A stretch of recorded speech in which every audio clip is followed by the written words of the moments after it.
ಒಂದು ಘರ್ಷಣೆಯಿಂದಾಗಿ ಕಾಡು ಪಾಲಾಗುವ ಪ್ರಸಂಗ ಬಂತು. ಆದರೆ ಅವರು ಕಾಡು ಪಾಲಾಗಿ ಕಷ್ಟದಲ್ಲಿದ್ದರು ಅಂತ ಅನ್ನಿಸ್ಲೇ ಇಲ್ಲ.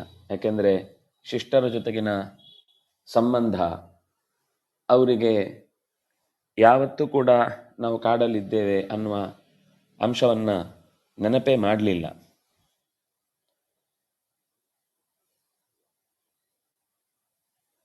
ಕಾಡಿನಲ್ಲಿ ಯಾವಾಗ ಮಾರ್ಕಂಡೇಯರು ಭೇಟಿಯಾದರೂ ಆವಾಗಲೂ ಅವರಿಗೆ ಕಷ್ಟ ಸುಖಗಳ ಬಗ್ಗೆ ಮಾತಾಡೋದು ಅಂದರೆ ನಾವಾದರೆ ಮೊದಲಿಂದ ಎಲ್ಲ ದೂರ್ಲಿಕ್ಕೆ ಶುರು ಮಾಡ್ತಿದ್ವಿ.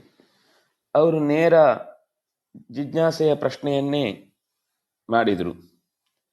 ಅದಕ್ಕೆ ಉತ್ತರವಾಗಿ ಅನೇಕ ಬ್ರಾಹ್ಮಣ್ಯದ ಮಹತ್ವ ಏನು, ಕ್ಷಾತ್ರ ತೇಜಸ್ಸಿನ ಅವಶ್ಯಕತೆ ಏನು, ಒಂದು ಸರಕು ಸಾಗಾಟಗಳ ವ್ಯವಹಾರ ಅನ್ನೋದು ಧರ್ಮ ಹೇಗಾಗುತ್ತೆ ಅನ್ನೋದರ ಈ ಎಲ್ಲ ಸಂಗತಿಗಳ ಚರ್ಚೆ ನಡೀತಾ ಬಂತು.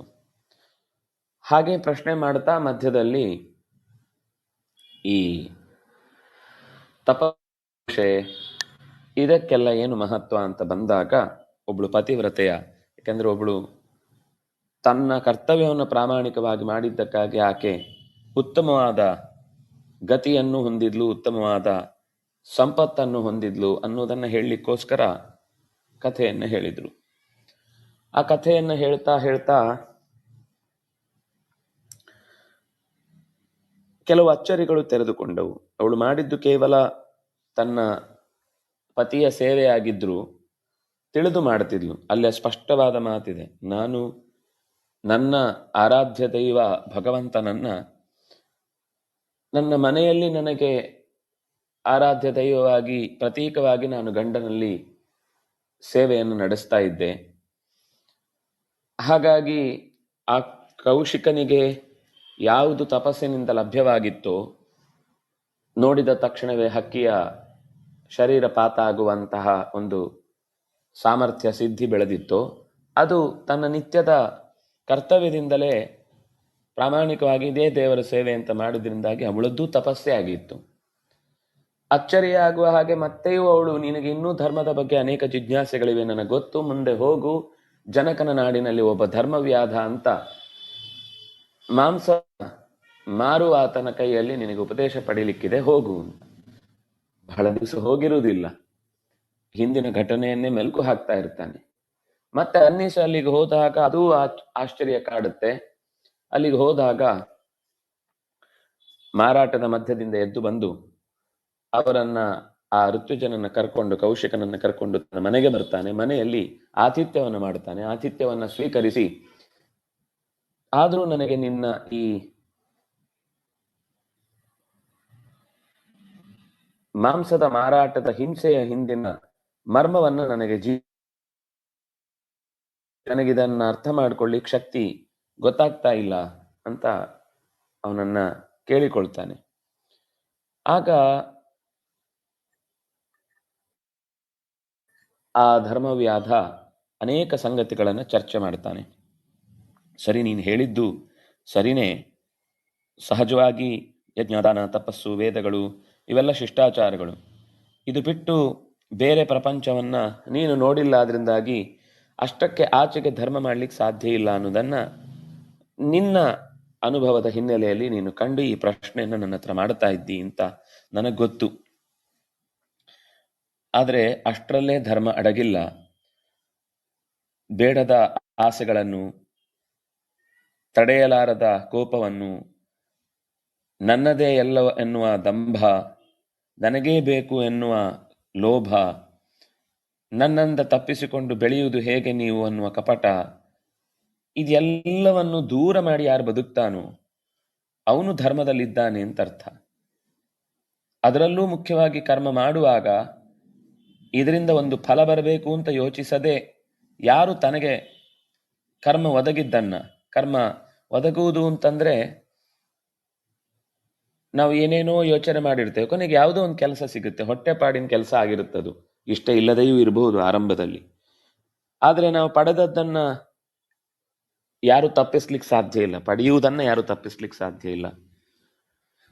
ಹಾಗಾಗಿ ಅದರಲ್ಲೇ ನಿಯತ್ತಾಗಿ ಕರ್ತವ್ಯವನ್ನು ಮಾಡ್ಲಿಕ್ಕೆ ಆಗುವಾಗ ಯಾರು ಸಂತೋಷದಿಂದ ಮಾಡ್ತಾನೋ ಅವನು ಶಿಷ್ಟ ಅಂತ ಅಂಗೀಕರಿಸಲ್ಪಡ್ತಾನೆ.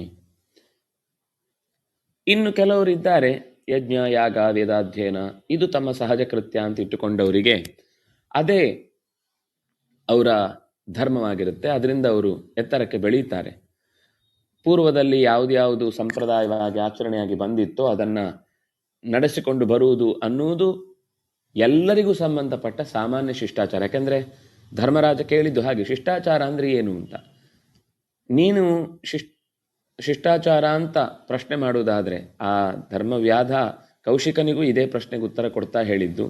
ಶಿಷ್ಟಾಚಾರ ಅಂತ ನೀನು ಭಾವಿಸುವುದಾದರೆ ಕೇವಲ ನಿನ್ನ ಬದುಕು ಮಾತ್ರ ಶಿಷ್ಟಾಚಾರದಲ್ಲಿ ಸೇರುವುದಲ್ಲ.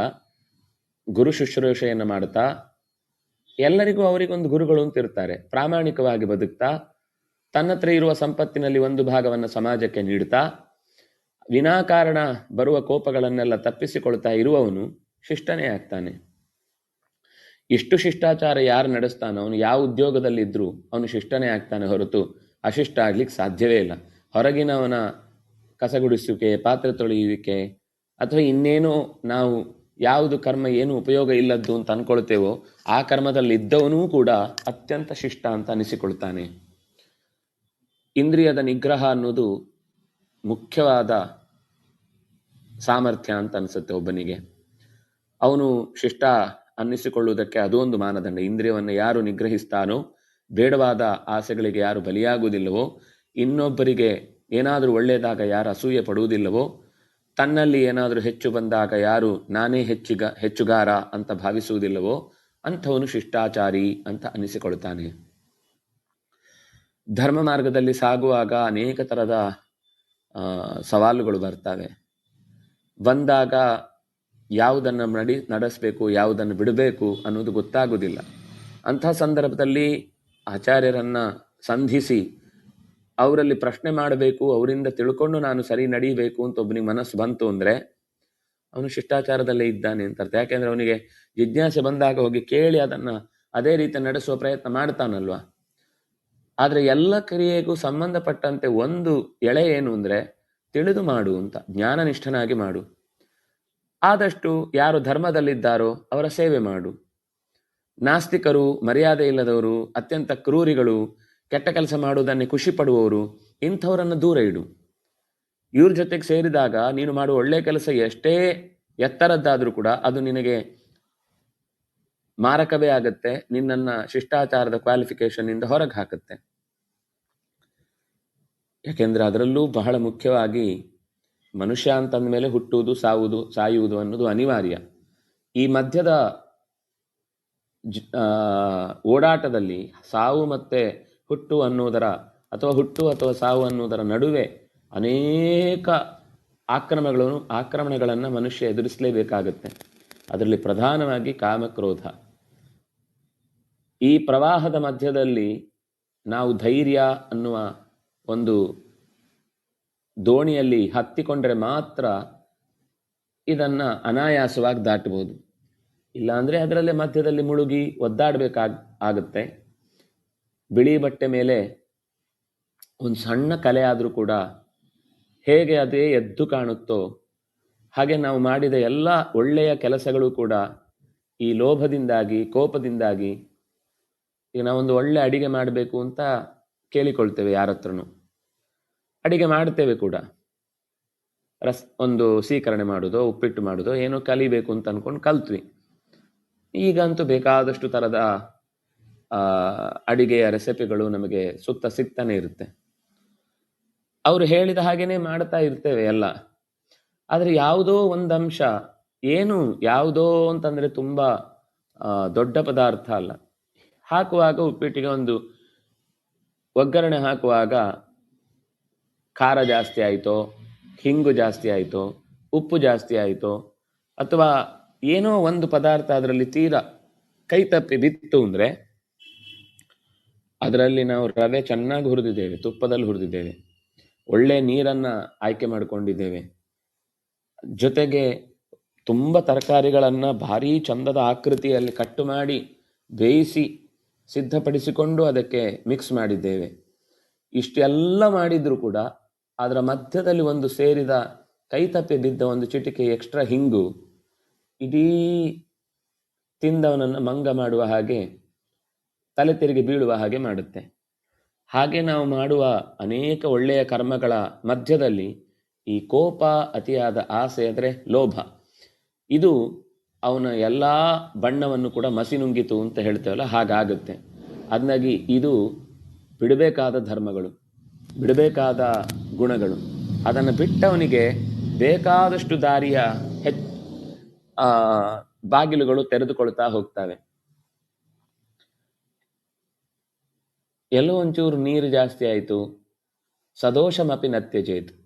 ಚೂರು ನೀರು ಜಾಸ್ತಿ ಆಯಿತು, ಚೂರು ರವೆ ಹೆಚ್ಚಾಗಿ ಗಟ್ಟಿ ಆಯಿತು ಅಂತ ಸಣ್ಣ ಪುಟ್ಟ ವ್ಯತ್ಯಾಸ ಇದ್ರೂ ಕೂಡ ಇನ್ನೊಂಚೂರು ಬೆಂದರೆ ಆಗ್ತಿತ್ತೋ ಏನೋ ಅಂತ ಹೋಳುಗಳು, ಹೀಗೇನೋ ಆದರೂ ಸಹಿಸ್ಕೊಳ್ಬೋದು. ಆದರೆ ಉಪ್ಪು ಜಾಸ್ತಿ ಆಯಿತು, ಆದರೆ ತುಂಬ ಖಾರ ಆಯಿತು ಅಥವಾ ತುಂಬ ಕಹಿ ಆಗಿಬಿಡ್ತು ಅಂದರೆ ಮಾತ್ರ ಆ ಪದಾರ್ಥವನ್ನು ಮುಂದುವರಿಸ್ಲಿಕ್ಕಾಗೋದಿಲ್ಲ. ಹಾಗೆಯೇ ನಮ್ಮ ಸ್ವಕರ್ಮದಲ್ಲಿ ಎಲ್ಲೋ ಸಣ್ಣ ಪುಟ್ಟ ಲೋಪದೋಷಗಳು ಆಗದೇ ಇರಲಿಕ್ಕೆ ಸಾಧ್ಯವೇ ಇಲ್ಲ, ಇನ್ನೂ ಚೆನ್ನಾಗಿ ಮಾಡ್ಬೋದಿತ್ತು ಅಂತ ಅನ್ನಿಸ್ಬಹುದು. ಆದರೆ ತಿನ್ನಲಿಕ್ಕೇನು ತೊಂದರೆ ಇಲ್ಲ, ಹೊಟ್ಟೆ ತುಂಬಲಿಕ್ಕೇನು ಅಂದರೆ ಹೊಟ್ಟೆ ತುಂಬಿದ ಮೇಲೇನು ತೊಂದರೆ ಆಗಲ್ಲ ಅನ್ನುವ ದೋಷಗಳಿದ್ರೂ ಕೂಡ ಅದು ಸಹ್ಯವೇ ಅಂತ ಅನ್ನಿಸಿಕೊಳ್ಳುತ್ತೆ.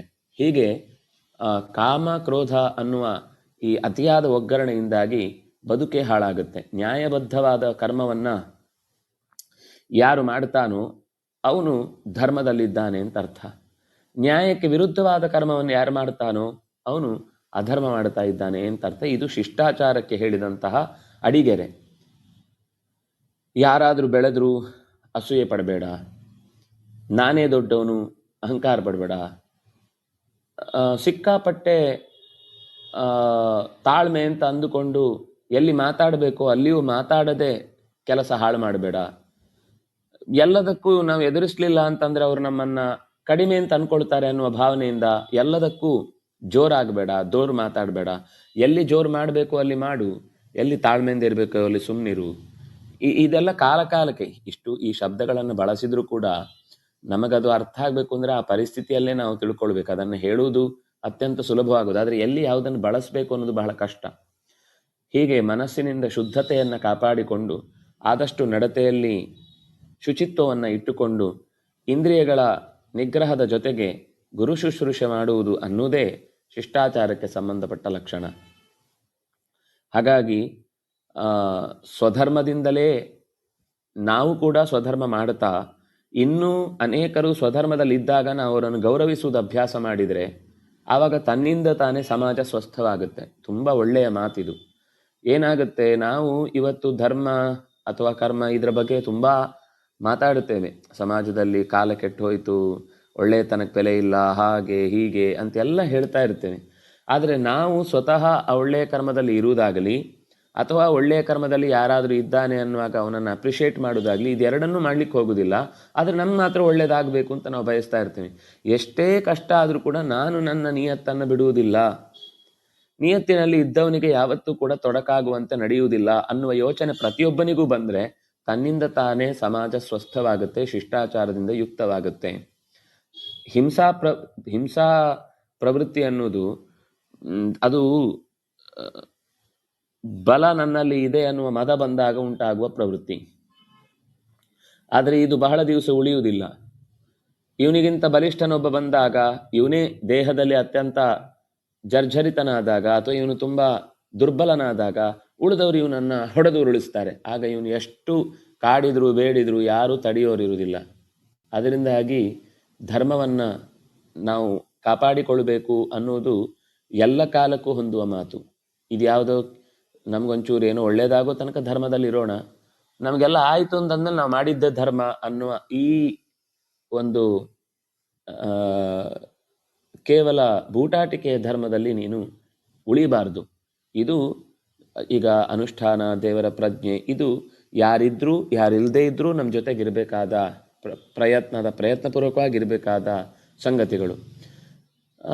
ಯಾರು ಧರ್ಮವನ್ನು ಬಿಡದೆ ಗಟ್ಟಿಯಾಗಿ ನೆಲೆಸಿರ್ತಾರೋ ಅಂಥವರಿಗೂ ನಾವು ಧರ್ಮದ ದಾರಿಯಲ್ಲಿ ನಡೀಲಿಕ್ಕೆ ಬೇಕಾದ ಅವಕಾಶವನ್ನು ಕಲ್ಪಿಸಿದರೆ ಅದಕ್ಕೂ ಕೂಡ ಒಂದು ದೊಡ್ಡ ಫಲ ಇದೆ. ಸ್ವರ್ಗನೇ ಫಲ ಅದಕ್ಕೆ. ನಾವು ಧರ್ಮ ಮಾಡ್ತೇವೆ ಅನ್ನೋದು ಸರಿ, ಯಾರಾದರೂ ಒಬ್ಬ ಧರ್ಮದಲ್ಲಿ ನಡೀತಾನೆ ನಮ್ಗೆ ಇವತ್ತೇನು ಅಂದರೆ ಅವರೇನೋ ಒಂದು ಚೂರು ವೆಜಿಟೇರಿಯನ್ ಆಗಿರ್ತಾರೆ ಅಂತ ನೋಡಿ ಕೆಲವರು ಬೇಕು ಅಂತ, ಏನು ತಪ್ಪು? ಇದು ಕೂಡ ನ್ಯಾಯವೇ ಅಲ್ವಾ? ಇದು ಕೂಡ ಒಂದು ಪ್ರಾಣಿಯ ಆಹಾರವೇ ಅಲ್ವಾ? ಇದನ್ನು ಯಾಕೆ ತಿನ್ನಬಾರ್ದು? ಮೊಟ್ಟೆಯೂ ಸರಿ, ಹಾಲು ಮಾಂಸ ಅಂತ ವಾದ ಮಾಡಿ ಒಬ್ಬರ ನಂಬಿಕೆಯನ್ನು ಹಾಳುಗೆಡುವುದಕ್ಕೆ ಪ್ರಯತ್ನಿಸುವುದು ಅಂತನ್ನುವುದು ಅದು ಶಿಷ್ಟಾಚಾರಕ್ಕೆ ಹೊಂದುವ ಲಕ್ಷಣಗಳೇ ಅಲ್ಲ. ತುಂಬ ಚೆನ್ನಾಗಿ ನಾವು ಆ ಶ್ಲೋಕಗಳನ್ನು ಯಥಾವತ್ತಾಗಿ ನೋಡಿದರೆ ನಮ್ಮನ್ನೇ ಕುರಿತು ಮಾತಾಡಿದಂತೆ ಕಾಣಿಸುತ್ತೆ. ನಾವು ಇವತ್ತೇನೆಲ್ಲ ಈ ಮಾರ್ಕಂಡೇಯರ ಪಾಂಡವರ ನಡುವಿನ ಸಂವಾದದಲ್ಲಿ ಬಂದ ಧರ್ಮವ್ಯಾಧನ ಉಪದೇಶಗಳನ್ನು ಇವತ್ತು ನಾವು ಪ್ರತಿ ಶ್ಲೋಕವನ್ನು ಕೆತ್ತಿ ಕೆತ್ತಿ ಶಾಲೆಯಲ್ಲಿ ಮಕ್ಕಳಿಗೆ ಅಥವಾ ಈ ರೀತಿ ತಲೆ ಕೆಡಿಸುವ ಸಮಾಜವಾದ ಅಥವಾ ವಿಚಾರವಾದ ಅಂತ ಮಾತಾಡುವವರಿಗೆಲ್ಲ ಈ ಮಾತುಗಳನ್ನು ಹೇಳಿದರೆ ಪೂರ್ವಜರು ಕೂಡ ಇದೇ ಥರದ ಪ್ರಶ್ನೆಗಳನ್ನು ಮಾಡಿಕೊಂಡಿದ್ದಾರೆ, ಪೂರ್ವಜರಿಗೂ ಕೂಡ ಇದೇ ಥರದ ಜಿಜ್ಞಾಸೆಗಳಿದ್ದು ಅದಕ್ಕೆ ಅವರು ಉತ್ತರಿಸಿದ್ದಾರೆ ಅಂತ ಅನ್ನೋದು ಗೊತ್ತಾದಾಗ ನಾವು ತುಂಬ ಧೈರ್ಯವಾಗಿ ನಾವು ಮಾಡ್ತಾ ಇರುವ ಕರ್ತವ್ಯದಲ್ಲಿ ಮುನ್ನಡೆಯುವುದಕ್ಕೆ ಸಾಧ್ಯವಾಗುತ್ತೆ. ಹಾಗಾಗಿ ಪೂರ್ವಜರು ನಡೆಸಿದಂತಹ ಕರ್ತವ್ಯವನ್ನು ಮಾಡುವುದು ಒಂದು ಧರ್ಮ. ಧರ್ಮಶಾಸ್ತ್ರದಲ್ಲಿ ಹೇಳಿದಂತೆ ನಡೆಸುವುದು ಇನ್ನೊಂದು ಥರ. ಇನ್ನು ಶಿಷ್ಟಾಚಾರದಿಂದ ಒಟ್ಟು 3 ಥರದ ಧರ್ಮ ಇದೆ. ಒಂದು ವೈದಿಕ ಧರ್ಮ, ಒಂದು ಧರ್ಮಶಾಸ್ತ್ರದಲ್ಲಿ ಹೇಳಿದ ಧರ್ಮ, ಇನ್ನೊಂದು ಶಿಷ್ಟಾಚಾರದಿಂದ ಬಂದ ಧರ್ಮ. ಇದು 3 ಥರದ ಧರ್ಮ. ನೇರ ವೇದದಲ್ಲಿ ಹೇಳಿದ್ದನ್ನ ನಾವು ಪ್ರಶ್ನಿಸುವಂತೆ ಇಲ್ಲವೇ ಇಲ್ಲ. ಧರ್ಮಶಾಸ್ತ್ರಗಳಲ್ಲಿ ಹೇಳಿದಾಗ ಅದೇನಾಗುತ್ತೆ ಅಂದರೆ ಕಾಲವನ್ನು ನೋಡ್ಕೊಳ್ಬೇಕಾಗುತ್ತೆ. ಕೆಲವು ಕಾಲಧರ್ಮ ಅಂತ ಇರುತ್ತೆ, ಅದನ್ನು ಹೊಂದಿಸಿಕೊಂಡು ಹೋಗಬೇಕಾಗತ್ತೆ. ಇನ್ನು ಕೆಲವು ಅದು ಶಿಷ್ಟಾಚಾರದಲ್ಲಿ ಮಾತ್ರ ಇದೆ, ಅಂದರೆ ನಮ್ಮ ಪೂರ್ವಜರು ಯಾರೋ ನಡೆಸಿಕೊಂಡು ಬಂದ ಧರ್ಮ ಇರುತ್ತೆ. ಅದು ಬಿಟ್ಟರೆ ನಮಗೆ ಅದಕ್ಕೆ ಧರ್ಮಶಾಸ್ತ್ರದ ಮಾತು ಕಾಣಿಸೋದಿಲ್ಲ. ಈ ದೇವಸ್ಥಾನದಲ್ಲಿ ಎಷ್ಟೋ ಯಜ್ಞಗಳು, ಯಾಗಗಳು ಅಥವಾ ಉತ್ಸವಗಳು ಅಥವಾ ಮನೆಯಲ್ಲೇ ಏನೋ ಹಬ್ಬಗಳು ಆದಾಗ ಕೆಲವೆಲ್ಲ ಏನು ವಿಚಿತ್ರ ಕೈಂಕರ್ಯ ಅಂತ ಅನ್ನಿಸ್ತಾ ಇರುತ್ತೆ. ಅದನ್ನು ನಾವು ಜಿಜ್ಞಾಸೆ ಮಾಡಬಾರ್ದು ಅಂತ ಅರ್ಥ ಅಲ್ಲ. ಯಾಕೆ ಅದು ಮಾಡಬೇಕು, ಏನು ಮಾಡಬೇಕು ಅಂತ ತಿಳ್ಕೊಳ್ಬಾರ್ದು ಅಂತಲ್ಲ. ಆದರೂ ಅದರಲ್ಲಿ ಒಂದಿಷ್ಟು ಅನ್ಯಾಯ ಇಲ್ಲ ಅಥವಾ ಯಾರಿಗೂ ಹಾನಿ ಮಾಡುವಂಥದ್ದಲ್ಲ, ಒಂದಿಷ್ಟು ಜನಕ್ಕೆ ಸಮಾಧಾನ ಆಗುವಂಥದ್ದಿದೆ, 4 ಜನರ ಹೊಟ್ಟೆಪಾಡಿದೆ ಅಥವಾ ಇನ್ನೇನೋ ಒಂದರ ಸಂಬಂಧದ ಕಲ್ಪನೆ ಸಮಾಜ ಗಟ್ಟಿ ಮಾಡುವುದಕ್ಕೆ, ಒಟ್ಟುಗೂಡಿಸುವುದಕ್ಕೆ ಏನೋ ಒಂದು ಅರ್ಥ ಇದೆ ಅಂತ ಇಷ್ಟು ಗೊತ್ತಾದರೆ ಅದನ್ನು ವಿರೋಧಿಸೋದಕ್ಕೆ ಹೋಗೋದಕ್ಕೆ ಅರ್ಥ ಇಲ್ಲ, ಅಲ್ಲಿ ವಿರೋಧಿಸಬೇಕಾದ ಅಗತ್ಯ ಇಲ್ಲ. ಅದರಿಂದಾಗಿ ಧರ್ಮಕ್ಕೆ 3 ಥರದ ಲಕ್ಷಣ ಇದೆ ಅಂತ ಈ ರೀತಿ ಒಂದು ನೇರ ವೇದಗಳಿಂದ ತಿಳಿದು ಬಂದದ್ದು, ಆಮೇಲೆ ಧರ್ಮಶಾಸ್ತ್ರ ಕೃತಿಕಾರರಿಂದ ಗೊತ್ತಾದದ್ದು, ನಮ್ಮ ಪೂರ್ವಜರೇ ಕೆಲವರು ಹಿರಿಯರು ಯಾರು ಚೆನ್ನಾಗಿ ಅದನ್ನು ಅಧ್ಯಯನ ಮಾಡಿದ್ದಾರೋ, ಇದು ಋಷಿಮುನಿಗಳಿಂದಲ್ಲ, ನಮ್ಮ ಪೂರ್ವಜರಲ್ಲಿ ಯಾರೋ ದೊಡ್ಡವರು ಮಾಡಿಕೊಂಡು ಬಂದಂತಹ ನಿಯಮಗಳೇನಿದೆ ಇದನ್ನೂ ಪಾಲನೆ ಮಾಡುವಂಥದ್ದು ಧರ್ಮದ 3 ದಾರಿಯಾಗುತ್ತೆ. ಒಳ್ಳೆಯ ವಿಷಯಗಳನ್ನು ತಿಳ್ಕೊಳ್ಳುವುದು, ಅದನ್ನು ಮರೆಯದಂತೆ ಹೃದಯದಲ್ಲಿ ಧಾರಣೆ ಮಾಡುವುದು, ತೀರ್ಥಕ್ಷೇತ್ರಗಳಿಗೆ ಹೋಗಿ ಸಂದರ್ಶನ ಮಾಡಿ ಅಲ್ಲಿರುವ ಸಜ್ಜನರ ಜೊತೆಗೆ ಭೇಟಿಯಾಗಿ ಅಲ್ಲಿರುವ ವಿಶಿಷ್ಟವಾದ ರೂಪಗಳ ಅನುಸಂಧಾನ ಮಾಡುವುದು, ಯಾವುದೇ ಕಷ್ಟ ಬಂದಾಗಲೂ ಸಹಿಸಿಕೊಂಡು ತಾಳ್ಮೆಯಿಂದ ಮುಂದುವರಿಯುವುದು, ನೇರ ನಡೆನುಡಿಗಳಿಂದ ನಮ್ಮನ್ನು ನಾವು ಕಾಪಾಡಿಕೊಳ್ಳುವುದು, ಹಾಗೆಯೇ ಬಹಳ ಮುಖ್ಯವಾಗಿ ಮಾನಸಿಕವಾದ, ದೈಹಿಕವಾದ ಮತ್ತು ಹೊರಗಿನಿಂದ ವಸ್ತ್ರಗಳನ್ನು ಕೂಡ ಅಥವಾ ಪರಿಸರವನ್ನು ಕೂಡ ಶುಚಿಯಾಗಿ ಇಡುವುದು ಅನ್ನುವುದು ಶಿಷ್ಟಾಚಾರಕ್ಕೆ ಬೇಕಾದ ಮುಖ್ಯ ಲಕ್ಷಣಗಳು ಅಂತ ಆ ಧರ್ಮವ್ಯಾಧ ತನಗೆ ಮಾಡುವ ಕೆಲಸದ ಹಿನ್ನೆಲೆಯಲ್ಲಿ ಏನೆಲ್ಲ ವಿಷಯಗಳು ತುಂಬಿಕೊಂಡಿದೆ ಅನ್ನೋದನ್ನು ಸರಳವಾಗಿ ಬಿಡಿಸ್ತಾ ಹೋಗ್ತಾ ಇರ್ತಾನೆ. ಯಾಕೆಂದರೆ ಅವನಿಗೆ ತುಂಬ ಜಿಜ್ಞಾಸೆ ಬಂದಿರುತ್ತೆ. ಯಾರು ಸಹಜವಾಗಿ ಏನೂ ತೊಂದರೆ ಇಲ್ಲದ ವಾತಾವರಣದಲ್ಲಿ ಹುಟ್ಟಿರ್ತಾನೋ ಅವನು ಆರಾಮವಾಗಿ ಧರ್ಮ ಮಾಡ್ತಾ ಇರ್ತಾನೆ. ಆದರೆ ಆ ಧರ್ಮದ ಅವಶ್ಯಕತೆ ಎಷ್ಟಿದೆ, ಕಷ್ಟ ಇದ್ದವರು ಎಷ್ಟೆಲ್ಲ ಒದ್ದಾಡ್ತಾರೆ ಇದನ್ನು ಮಾಡಬೇಕು ಅಂತ, ನನಗೆ ಸಹಜವಾಗಿ ಮಾಡಲಿಕ್ಕೆ ಅವಕಾಶ ಸಿಕ್ಕಿದೆ ಅನ್ನೋದು ಗೊತ್ತಿಲ್ಲದೆ ಹೋದಾಗ ಅದನ್ನು ಕಳ್ಕೊಳ್ಳುವ ಪ್ರಸಂಗಗಳು ಜಾಸ್ತಿ ಇರುತ್ತೆ. ಧರ್ಮ ಮಾಡಬೇಕು ಅಂತಿರುತ್ತೆ ಕೆಲವರಿಗೆ, ಆದರೆ ವಾತಾವರಣ ಬಿಡಲ್ಲ. ಕೆಲವರಿಗೆ ವಾತಾವರಣದಲ್ಲಿ ತುಂಬ ಚೆನ್ನಾಗಿ ಅವಕಾಶ ಇರುತ್ತೆ, ಅವರು ಧರ್ಮದ ದಾರಿಯಲ್ಲಿ ಇರಲ್ಲ. ಇದೆಲ್ಲ ಏನು ಕಾರಣಗಳು ಅಂತ ಯೋಚನೆ ಮಾಡಿದ್ರೆ ಅದಕ್ಕೆ ಮುಂದೆ ಉತ್ತರ ಕೊಡ್ತಾನೆ ಧರ್ಮವ್ಯಾಧ.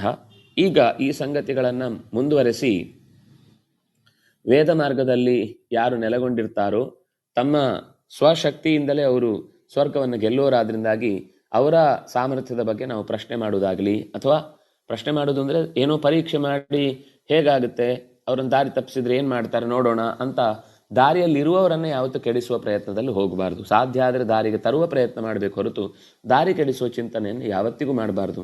ಯಾರು ಶಾಸ್ತ್ರವನ್ನೇ, ತಪಸ್ಸನ್ನೇ ಸಂಪತ್ತು ಅಂತ ಭಾವಿಸಿ ಅದಕ್ಕೋಸ್ಕರ ತನ್ನ ಎಲ್ಲ ಸೌಖ್ಯವನ್ನು ತ್ಯಾಗ ಮಾಡಿರ್ತಾನೋ ಅವನಿಗೆ ನಾವು ವಿಶೇಷವಾದ ಆದರವನ್ನು ಉಂಟು ಮಾಡಬೇಕು. ಇದು ಶಿಷ್ಟಾಚಾರದ ಒಂದು ಪ್ರಮುಖ ಲಕ್ಷಣ.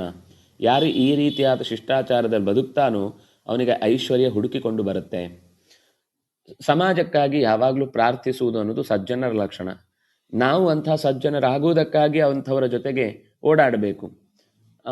ತನ್ನ ಮನೆಯ ಕಷ್ಟ, ತನ್ನ ಪರಿಜನರ ಕಷ್ಟ ಇದೆಲ್ಲ ಇದ್ದಾಗಲೂ ತನ್ನ ಸ್ವಂತ ಕಷ್ಟವನ್ನು ಮರೆತು ಇನ್ಯಾರೋ ತನಗೆ ಗೊತ್ತೇ ಇಲ್ಲದವರ ಬಗ್ಗೆ ಏನಾದರೂ ತೊಂದರೆಯಾದಾಗ ಕರುಣೆ ಪಟ್ಟು ಸಹಾಯ ಮಾಡುವುದು ಅನ್ನೋದು, ಶಕ್ತಿ ಮೀರಿ ಸಹಾಯ ಮಾಡುವುದು ಅನ್ನೋದು ಅದು ಅವನ ದೊಡ್ಡ ತಪಸ್ಸಾಗತ್ತೆ. ಹಾಗಂತೇಳಿ ತನ್ನವರನ್ನು ಬಿಡಬೇಕು ಅಂತ ತಾತ್ಪರ್ಯ ಅಲ್ಲ. ಹಾಗೆ ಮಾಡುವುದಕ್ಕೊಂದು ಕಾರಣ ಇರುತ್ತೆ.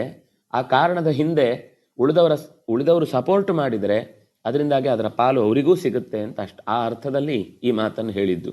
ಅಂದರೆ ನಮ್ಮ ಮನೆಯಲ್ಲಿ ಯಾರೋ ಒಬ್ಬರು ತುಂಬ, ನಾವು ನೋಡುತ್ತೇವೆ ಕೆಲವರನ್ನು ನಮ್ಮ ಸುತ್ತಲೇ ಇರ್ತಾರೆ, ತುಂಬ ನಮಗೆ ಒತ್ತಡ ಹೇರ್ತಾ ಇರ್ತಾರೆ. ಆದರೆ ಯಾವ ಒತ್ತಡದ ಹಿಂದೆಯೂ ಅವರು ತಮ್ಮ ಸ್ವಂತಕ್ಕಾಗಿ ಯಾವುದನ್ನು ಅಪೇಕ್ಷೆ ಪಡ್ತಾ ಇರೋದಿಲ್ಲ.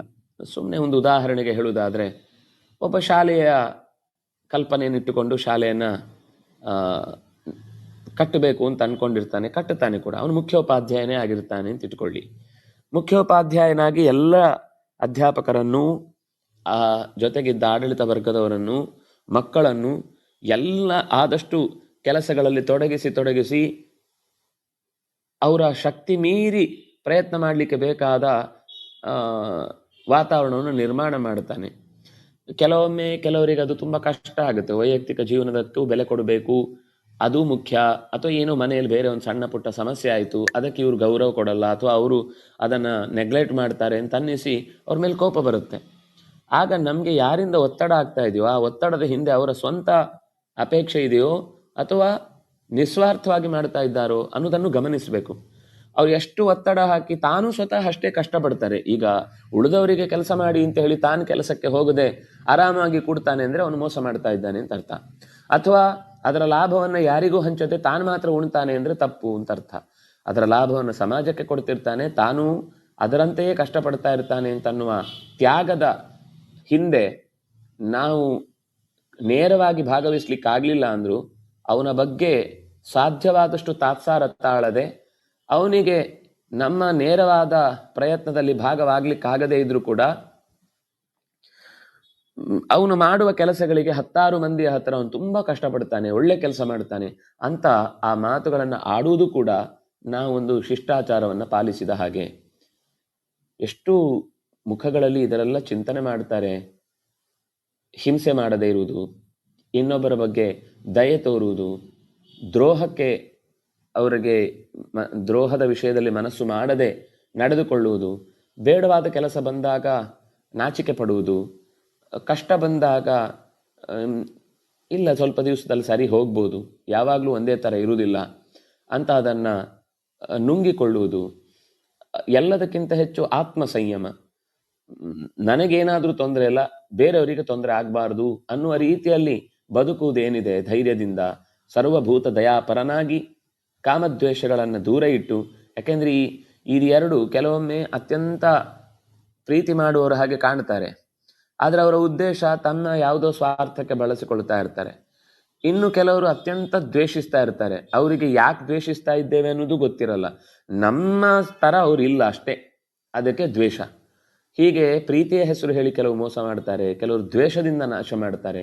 ಇಂಥವರ ನಡುವೆ ನಾವು ಸಿಲುಕದಂತೆ ನಮ್ಮನ್ನು ರಕ್ಷಿಸಿಕೊಳ್ಬೇಕಾದದ್ದು, ಆ ಮೂಲಕ ನಮ್ಮ ಶಿಷ್ಟಾಚಾರವನ್ನು ಕಾಪಾಡಿಕೊಳ್ಬೇಕಾದದ್ದು ಕೂಡ ಅಷ್ಟೇ ಮುಖ್ಯ. ದ್ರೋಹ ಮಾಡದೇ ಇರುವುದು, ಪ್ರಾಮಾಣಿಕವಾಗಿರುವುದು, ಸಾಧ್ಯವಾದಷ್ಟು ನಮ್ಮ ಕೈಯಲ್ಲಿ ಒದಗಿದ ಸಂಪತ್ತನ್ನು ದಾನ ಮಾಡುವುದು, ಇದು ಸಜ್ಜನರು ಅಂತ ಅನ್ನಿಸಿಕೊಳ್ಳುವವರಿಗೆ ಸಂಬಂಧಪಟ್ಟ ಮಾತು ಅಂತ. ಹೀಗೆ ಶಿಷ್ಟಾಚಾರಕ್ಕೆ ಬೇಕಾದ ಎಲ್ಲ ಲಕ್ಷಣಗಳನ್ನು ಹೇಳಿದರು. ಇದೆಲ್ಲದಕ್ಕೂ ಯೋಗ್ಯತೆ ಬರುವುದು ಯಾವಾಗ ಅಂದರೆ, ಕೋಪ ಬಾರದೇ ಇರುವುದಾಗಲಿ, ಕಷ್ಟದಲ್ಲಿ ಸಹಿಸಿಕೊಳ್ಳುವುದಾಗಲಿ, ಇದೆಲ್ಲ ಯಾವಾಗ ಬರುತ್ತೆ? ಇಷ್ಟು ಗುಣಗಳನ್ನು ಹಿಂದೆ ಹೇಳಿದರು. ಶಿಷ್ಟಾಚಾರದ ಮಾರ್ಗ ಅಂದರೆ ಅಸೂಯೆ ಪಡಬಾರ್ದು, ಶಾಂತಿಯಿಂದ ಇರಬೇಕು, ತೃಪ್ತಿ ಪಡಬೇಕು, ಒಳ್ಳೆಯ ಮಾತುಗಳನ್ನೇ ಆಡಬೇಕು, ಇದೆಲ್ಲ ಶಿಷ್ಟಾಚಾರದ ಮಾರ್ಗ ಅಂತ. ಇದು ಹೇಗೆ ಸಾಧ್ಯ? ಇದು ಎಲ್ಲಿಂದ ಬರಬೇಕು ಅಂದರೆ ಉತ್ತಮವಾದ ಜ್ಞಾನ, ಉತ್ತಮರ ಸೇವೆ, ಅವರಿಂದ ಪಡೆದ ಉತ್ತಮವಾದ ಜ್ಞಾನ. ಅಂತಹ ಉಪ್ಪರಿಗೆಯನ್ನು ಏರಿದರೆ ಖಂಡಿತ ಬೇರೆ ಎಲ್ಲ ಸಮಸ್ಯೆಗಳು ಕೂಡ ಎತ್ತರದಲ್ಲಿ ಕೂತಾಗ ತಿಳಿಯಾಗಿ ಪರಿಹಾರ ಆಗುತ್ತೆ. ನಾವು ಮನೆಯ ಮೇಲೆ ಕೂತು ತೋಟವನ್ನು ನೋಡಿದಾಗ ಅದರದ್ದೊಂದು ಆಕೃತಿ ಕಾಣುತ್ತೆ. ಯಾವ ಗಿಡ ಎಲ್ಲಿ ನೆಟ್ಟರೆ ಹೇಗೆ ಬರುತ್ತೆ ಅನ್ನೋ ಚಂದ ಕಾಣುತ್ತೆ. ನಾವು ಕೆಳಗಿನಿಂದಲೇ ಒಂದು ಸರ್ತಿಯು ಮೇಲಿನಿಂದ ಯೋಚನೆ ಮಾಡಿದ್ರೆ ಅಲ್ಲಲ್ಲೇ ಎಲ್ಲ ಗಿಡ ನೆಟ್ಟು ಕೊನೆಗೆ ಅದು ಎಲ್ಲೋ ದಾರಿಗೂ ಅಡ್ಡ, ನೋಡ್ಲಿಕ್ಕೂ ಚಂದ ಇಲ್ಲ, ಅದರ ಜೊತೆಗೆ ಅದಕ್ಕೂ ಕಷ್ಟ, ಬೆಳಿಲಿಕ್ಕೆ ಅವಕಾಶ ಇಲ್ಲ ಅನ್ನುವ ಈ ಥರದ ಅವ್ಯವಸ್ಥೆಯ ತೋಟ ಆಗಬಾರ್ದು. ಅದಕ್ಕೋಸ್ಕರ ತುಂಬ ವ್ಯವಸ್ಥಿತವಾಗಿ ಒಂದು ತೋಟವನ್ನು ನಿರ್ಮಾಣ ಮಾಡುವುದಕ್ಕೆ ಇಡೀ ತೋಟದ ಒಂದು ನೀಲನಕ್ಷೆಯನ್ನು ಎದುರಿಗಿಟ್ಟುಕೊಂಡು ಹೇಗೆ ಒಬ್ಬ ತೋಟಗಾರ ಕಾರ್ಯವನ್ನು ಮಾಡುತ್ತಾನೋ ನಮ್ಮ ಬದುಕು ಅನ್ನುವ ತೋಟವನ್ನು ಕೂಡ ನಾವು ಕಟ್ಟಿಕೊಳ್ಳಿಕ್ಕೆ ಉತ್ತಮವಾದ ಜ್ಞಾನ ಅನ್ನುವ ಉಪ್ಪರಿಗೆಯನ್ನು ಏರಿ ನಮ್ಮ ಸುತ್ತಲಿನ ಎಲ್ಲ ಜನರನ್ನು, ಎಲ್ಲ ಪರಿಸ್ಥಿತಿಗಳನ್ನು, ಎಲ್ಲ ವಸ್ತುಗಳನ್ನು ಗಮನಿಸಿ ಅದನ್ನು ಯಾವ ಕಾಲಕ್ಕೆ ಹೇಗೆ ಬಳಸಿಕೊಳ್ಳಬೇಕು ಮತ್ತು ಅದಕ್ಕೆ ಎಷ್ಟು ರೀತಿಯ ಸಹಾಯ ನಮ್ಮಿಂದ ಮಾಡಲಿಕ್ಕಾಗತ್ತೆ ಅನ್ನೋದರ ಲೆಕ್ಕಾಚಾರವನ್ನು ಹಾಕಿಕೊಳ್ಬೇಕು ಅಂತ ಹೀಗೆ ತುಂಬ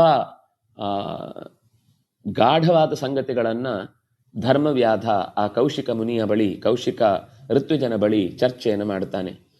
ಸಾಮಾನ್ಯ ಏನಾಗುತ್ತೆ ಅಂದರೆ, ಈ ಮೋಹಕ್ಕೊಳಗಾದವರೆಲ್ಲ ಲೌಕಿಕ ಚಿಂತನೆಯಲ್ಲೇ ಇದ್ದು ಅಷ್ಟು ಬಿಟ್ಟರೆ ಬೇರೆ ಪ್ರಪಂಚ ಇಲ್ಲ ಅಂತ ಭಾವಿಸಿದವರು ಇಂಥವರನ್ನು ಅಸಹ್ಯವಾಗಿ ನೋಡ್ಬೋದು. ಅವರಿಗೆ ಇದರ ಬಗ್ಗೆ ತಾಳ್ಮೆ ಇರುವುದಿಲ್ಲ, ಅವರಿಗೆ ಇದರ ಬಗ್ಗೆ ಇರಲಿ, ಅವ್ರ ಪಾಡಿಗೇನೋ ಮಾಡ್ಕೊಳ್ತಾರೆ ಅಂತ ಅನಿಸೋದಿಲ್ಲ. ಅದು ಯಾಕೆ ಹಾಗೆ ಬದುಕಬೇಕು? ನಾನು ಅವರನ್ನು ಹೇಗಾದರೂ ಮಾಡಿ ದಾರಿ ಕೆಡಿಸ್ಬೇಕು, ನಾನು ಅವರನ್ನು ಬೀಳ್ತಾ ಇರಬೇಕಾದ್ರೆ ನೋಡಿ ಸುಖ ಪಡಬೇಕು ಅನ್ನುವ ಈ ರೀತಿಯ ಹುಚ್ಚು ಜನರ ಸಹವಾಸ ಬಹಳ ಆಪತ್ತಿಗೀಡು ಮಾಡುತ್ತೆ. ನಮ್ಮ ಸುತ್ತ ಯಾರಾದರೂ ಹಾಗೆ ಮಾತಾಡ್ತಾರೆ ಅಂತಂದಾಗ ನಾವು ಆದಷ್ಟು ಅವರಿಂದ ದೂರ ಇರೋದು ಒಳ್ಳೆಯದೇ. ಇಲ್ಲ ಅಂದರೆ ಗೊತ್ತೇ ಇಲ್ಲದೆ ನಾನೇನು ಅವನ ಜೊತೆಗೆ ಕೆಟ್ಟ ಕೆಲಸದಲ್ಲಿ ಸೇರಲ್ಲ ಅಂತ ಹೇಳ್ಬೋದು. ಆದರೆ ಅಂತಹ ಜನರ ಮಾತಿಗೂ ನಾವು ಒಳಗಾದರೆ, ಅಂತಹ ಮಾತಿಗೂ ನಾವು ಕಿವಿಯಾದರೆ ಗೊತ್ತಿಲ್ಲದೆ ನಮ್ಮ ಶಿಷ್ಟಾಚಾರದ ಗುಣಗಳು ಕೂಡ ನಮ್ಮಿಂದ ದೂರವಾಗುತ್ತೆ ಅನ್ನೋ ವಿಷಯದಲ್ಲಿ ಸಂದೇಹ ಪಡಬೇಕಾಗಿಲ್ಲ ಅನ್ನೋದನ್ನು ಇಲ್ಲಿ ಆ ಋತ್ವಿಜ ಮಾತಾಡ್ತಾ ಹೇಳ್ತಾನೆ. ಆ ಧರ್ಮವ್ಯಾಧ ಋತ್ವಿಜನಿಗೆ ಆ ವಿಷಯವನ್ನು ತಿಳಿಯಪಡಿಸ್ತಾನೆ. ಮುಂದೆ ಇನ್ನೂ ಸ್ವಾರಸ್ಯಕರವಾದ ಕೆಲವು ಸಂಗತಿಗಳನ್ನು ಮಾತಾಡ್ತಾನೆ ಮತ್ತು ಪ್ರಶ್ನೆ ಬರುತ್ತೆ. ಇಲ್ಲಿಗೆ 208ನೇ ಅಧ್ಯಾಯ ಮುಕ್ತಾಯವಾಗುತ್ತೆ. 207 ಅಧ್ಯಾಯಗಳು ಮುಕ್ತಾಯವಾಗುತ್ತೆ. 208ನೇ ಅಧ್ಯಾಯದಲ್ಲಿ ಬಹಳ ಸುಂದರವಾದ ಕೆಲವು ಸಂಗತಿಗಳನ್ನು ಮಾತಾಡ್ತಾನೆ. ಧರ್ಮವ್ಯಾಧ ಮಾರ್ಕಂಡೇಯ ಹೇಳುವ ಮತ್ತೆ ಯುಧಿಷ್ಠಿರನ ಹತ್ರ ಮಾತಾಡ್ತಾ ಅದೇ ಅಧ್ಯಾಯ ಮುಂದಾಗುತ್ತೆ. ಸತು ವಿಪ್ರಮಥೋವಾಚ ಧರ್ಮವ್ಯಾಧೋ ಯುಧಿಷ್ಠಿರ ಯದಹಮಾಚರೇ ಕರ್ಮ ಘೋರಮೇ ತದ ಸಂಶಯಂ. ನಿನಗೂ ಒಂದು ಪ್ರಶ್ನೆ ಬಂತಲ್ವಾ, ಆಗ ನೀನು ಕೇಳಿದಿ, ಈ ಘೋರವಾದ ಕೆಲಸದಲ್ಲಿ ಯಾಕಿದ್ದಿ ನೀನು? ಯದಹಂ ಆಚರೇ ಕರ್ಮ ಘೋರಮೇತತ್. ಇದು ಮಾಂಸವನ್ನು ಕತ್ತರಿಸುವುದು ಅಂದರೆ ನಿತ್ಯ ನಾನೇನೋ ಖುಷಿಪಟ್ಟು, ಅಂದರೆ ಕೆಲವೊಮ್ಮೆ ಏನಾಗುತ್ತೆ ಅಂದರೆ ಈ ಭಯ ಮತ್ತು ಯಾವುದೋ ಲಾಭದ ಉದ್ದೇಶ, ಈ ಕಾರ್ಯಕ್ಕಾಗಿ ನಾವು ಕೆಲಸ ಮಾಡ್ತೇವಲ್ವಾ, ಇದು ಬಹಳ ದಿವಸ ಮಾಡಲಿಕ್ಕಾಗೋದಿಲ್ಲ. ಭಯದಿಂದ ಮಾಡುವಂಥದ್ದು ಸ್ವಲ್ಪ ದಿವಸ ಭಯ ಹೋಗ್ಬಿಡುತ್ತೆ, ಆಮೇಲೆ ಆ ಕರ್ಮ ಕ್ರೂರವಾದರೂ ಸರಿ ನಡೆದು ಬಿಡುತ್ತೆ. ಈ ಕಳ್ಳತನ ಮೊದಲು 1-2 ಸಲ ಭಯ ಆಗುತ್ತೆ ಅವನಿಗೆ, ಆಮೇಲೆ ಅದನ್ನು ತಪ್ಪಿಸ್ಕೊಳ್ಳೋದು ಹೇಗೆ ಅಂತ ಗೊತ್ತಾದ್ಮೇಲೆ ಕಳ್ಳತನ ಸರಿ ಅಂತ ಅನ್ನೋ ಯೋಚನೆಯ ಜೊತೆಗೆ ಅವನು ಅದಕ್ಕೆ ಬೇಕಾದ ಪ್ಲಾನ್ ಮಾಡ್ಕೊಳ್ತಾ ಹೋಗ್ತಾನೆ. ಈ ಎರಡನೇದ್ದು ಈ ಸ್ವಾರ್ಥಕ್ಕಾಗಿ ಅಥವಾ ಯಾವುದೋ ಲಾಭಕ್ಕಾಗಿ ಮಾಡುವ ಕರ್ಮ ಬಂದಾಗ ಅದು ಲಾಭ ಇಲ್ಲ ಅಂತ ಅನ್ನಿಸ್ಲಿಕ್ಕೆ ಶುರುವಾದ ತಕ್ಷಣ ಆ ಕರ್ಮದಿಂದ ನಾವು ವಿಮುಖರಾಗ್ತೇವೆ. ಅದರಿಂದಾಗಿ ಒಳ್ಳೆಯ ಕರ್ಮವನ್ನು ಮಾಡುವಾಗ ಲಾಭಕ್ಕಾಗಿಯೋ ಅಥವಾ ಯಾರದೋ ಭಯಕ್ಕಾಗಿಯೋ ಮಾಡದೆ ಇದು ಮಾಡಬೇಕಾದ ಕರ್ತವ್ಯ ಅನ್ನುವುದನ್ನು ಧರ್ಮದ ನೆಲೆಯಲ್ಲಿ ತಿಳಿದು ಮಾಡುವ ಅಗತ್ಯ ಬೇಕಿದೆ ಅನ್ನುವುದನ್ನು ಈ ಧರ್ಮವ್ಯಾಧ ಈ ಮಾತಿನಲ್ಲಿ, ಅದಕ್ಕೆ ಹೆಸರೇ ನೋಡಿ ಧರ್ಮವ್ಯಾಧ ಅಂತ. ವ್ಯಾಧ ಅಂದರೆ ಪ್ರಾಣಿಗಳನ್ನು ಸೂನ ಅಂದರೆ ಕತ್ತರಿಸಿ ಆಹಾರಕ್ಕಾಗಿ ವ್ಯಾಪಾರ ಮಾಡುವವನು ಅಂತ ಅನ್ನುವ ಅರ್ಥದಲ್ಲಿ. ವಿಧಿಸ್ತು ಬಲವಾನ್ ಬ್ರಹ್ಮನ್ ದುಸ್ತರಂ ಹಿ ಪುರಾಕೃತಸ್ಯ ಪಾಪಸ್ಯ ಕರ್ಮದೋಷೋ ಭವತ್ಯಯಂ. ವಿಧಿಸ್ತು ಬಲವಾನ್, ನೀನು ಕೇಳಿದಿ ಯಾಕೆ ಈ ಕೆಲಸ ಮಾಡ್ತಾ ಇದ್ದಿ ಅಂತ. ಇದು ನಾನು ಬಯಸಿ ಬಂದ ಕರ್ಮ ಅಲ್ಲ, ನನಗೆ ಈ ಕರ್ಮ ಮಾಡ್ಲಿಕ್ಕೆ ಚೂರು ಇಷ್ಟ ಇಲ್ಲ. ಇದರ ಇನ್ನೂ ವಿವರವಾದ ಕಥೆಯನ್ನ ಮುಂದೆ ಹೇಳ್ತಾನೆ.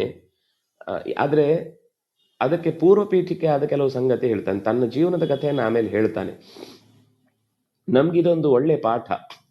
ನಮ್ಗೆ ಕೆಲವು ಕೆಲಸಗಳು ಇಷ್ಟ ಇರುವುದಿಲ್ಲ, ಆದ್ರೂ ನಾವು ಅದು ಬಿಟ್ರೆ ಬೇರೆ ಮಾಡ್ಲಿಕ್ಕೆ ಅವಕಾಶ ಸಿಕ್ಕಿರುವುದಿಲ್ಲ. ಆದ್ರೆ ವಿಧಿಸ್ತು ಬಲವಾನ್, ನಮ್ಮ ಹಿಂದೆ ಇರುವ ಒಂದು ವಿಧಿ ನಮ್ಮನ್ನ ಆ ರೀತಿ ನಡೆಸ್ತಾ ಇರುತ್ತೆ. ದುಸ್ತರಂ ಹಿ ಪುರಾಕೃತಂ. ಆ ವಿಧಿ ಅಂದ್ರೆ ಇನ್ಯಾರೋ ಒಬ್ಬ ಶಕ್ತಿ ಅಲ್ಲ, ಅಥವಾ ಇನ್ಯಾರೋ ಒಬ್ಬನ ಅವನ ಇಷ್ಟಕ್ಕೆ ಬಂದಂತೆ ಆಗುವುದಲ್ಲ. ದುಸ್ತರಂ ಕರ್ಮ ಪುರಾಕೃತಂ. ನಾವು ಈ ಹಿಂದೆ ಮಾಡಿದ ನಮ್ಮದೇ ಒಂದು ಕರ್ಮ ಈ ರೀತಿಯಾದ ದುಸ್ತರವಾದ ಧರ್ಮದಲ್ಲಿ ಇರುವಂತೆ ನಮ್ಮನ್ನು ಮಾಡುತ್ತೆ. ನಾನಿವತ್ತು ಈ ರೀತಿಯಾದ ಇದ್ದೇನೆ ಅಂದ್ರೆ ಅದಕ್ಕೆ ಕಾರಣ ನನ್ನ ಹಿಂದಿನ ಒಂದು ಕರ್ಮ. ಯಾಕೆಂದ್ರೆ ಪುರಾಕೃತಸ್ಯ ಪಾಪಸ್ಯ ಕರ್ಮ ದೋಷೋ ಭವತ್ಯಯಂ. ಹಿಂದೆ ಮಾಡಿದ ಯಾವುದೋ ಒಂದು ಪಾಪದಿಂದಾಗಿ ಇವತ್ತು ದೋಷಯುಕ್ತವಾದ ಕರ್ಮ ಮಾಡುವಂತಹ ಪರಿಸ್ಥಿತಿ ನನಗೆ ಬರುತ್ತೆ. ಅದರದ್ದು ದೋಷಯುಕ್ತವಾದದ್ದು ಮಾಡದೆ ನನ್ನ ಪಾಪ ತೀರುವುದೇ ಇಲ್ಲ, ಪಾಪ ಪರಿಹಾರ ಆಗುವುದೇ ಆ ದೋಷಯುಕ್ತವಾದ ಕರ್ಮ ಮಾಡಿ. ಅಂದ್ರೆ ಅನಿವಾರ್ಯ ಅಂತಾಯ್ತು. ತಪ್ಪು ಅಂತ ಗೊತ್ತಿದೆ, ಆದ್ರೆ ಅನಿವಾರ್ಯ ಆಗಿದೆ. ಬೇಡ ಅಂತ ಗೊತ್ತಿದೆ, ಆದ್ರೆ ನಾನು ಮಾಡಲೇಬೇಕಿದೆ. ಇಂಥ ಸ್ಥಿತಿ ಸಾಮಾನ್ಯ ಬಹಳ ಜನಕ್ಕೆ ಜೀವನದಲ್ಲಿ ಅನುಭವಕ್ಕೆ ಬರುವಂತಹ ಸಂಗತಿ. ಇದರಲ್ಲಿ ನಾನೇ ಬೇಕು ಅಂತ ಇನ್ವಾಲ್ವ್ ಆದವನಿಗೆ ಪಾಪನೇ ಇದೆ, ಮತ್ತು ಅದು ಹೊಸ ಕರ್ಮಕ್ಕೆ ಆಡ್ ಮಾಡುತ್ತೆ. ಆದ್ರೆ ಬೇಡ ಬೇಡ ಬೇಡ ಅಂತ ಅಂದುಕೊಂಡು ಕೆಲವೊಮ್ಮೆ ಅನಿಚ್ಛನ್ನಪಿ ವಾರ್ಷ್ಣೇಯ ಅಂತ ಕೃಷ್ಣನ ಹತ್ರ ಗೀತೆಯಲ್ಲಿ ಅರ್ಜುನ ಕೇಳಿದ ಹಾಗೆ, ಅದು ಅಧರ್ಮ ಅಂತಾಗಿದ್ರು ಅದು ಬಿಟ್ಟು ಬೇರೆ ರೀತಿಯಾದ ಬದುಕನ್ನ ಕಟ್ಟಿಕೊಳ್ಳಿಕ್ಕೆ ತನಗೆ ಗೊತ್ತಿಲ್ಲ. ಕರ್ಮ ದೋಷದಿಂದಲೇನೆ ಅವನ ಜೀವನ ನಡೀತಾ ಇದೆ.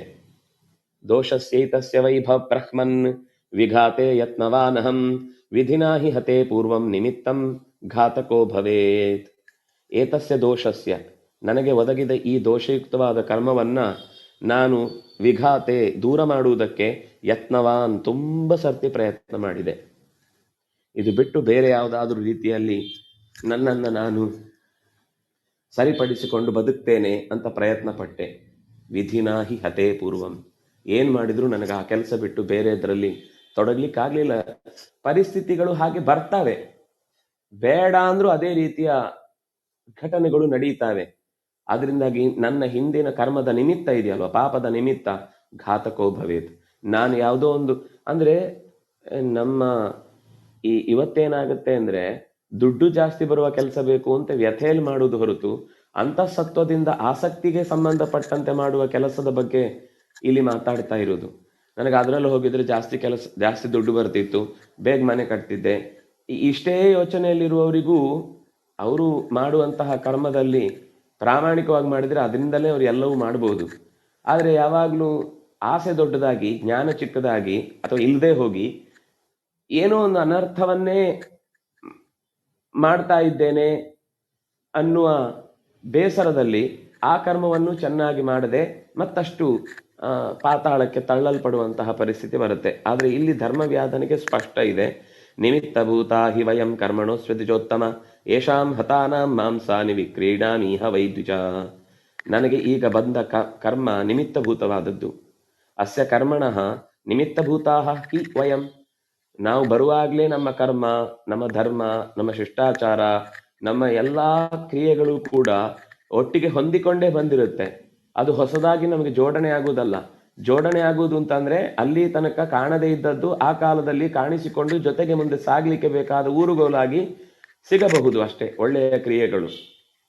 ಅದರಿಂದಾಗಿ ನಾನು ಈಗಾಗಲೇ ಸತ್ತಿರುವ, ನಾನೇ ಹೋಗಿ ಬೇಟೆಯಾಡಿ ಕೊಂದು ತರುವುದಿಲ್ಲ.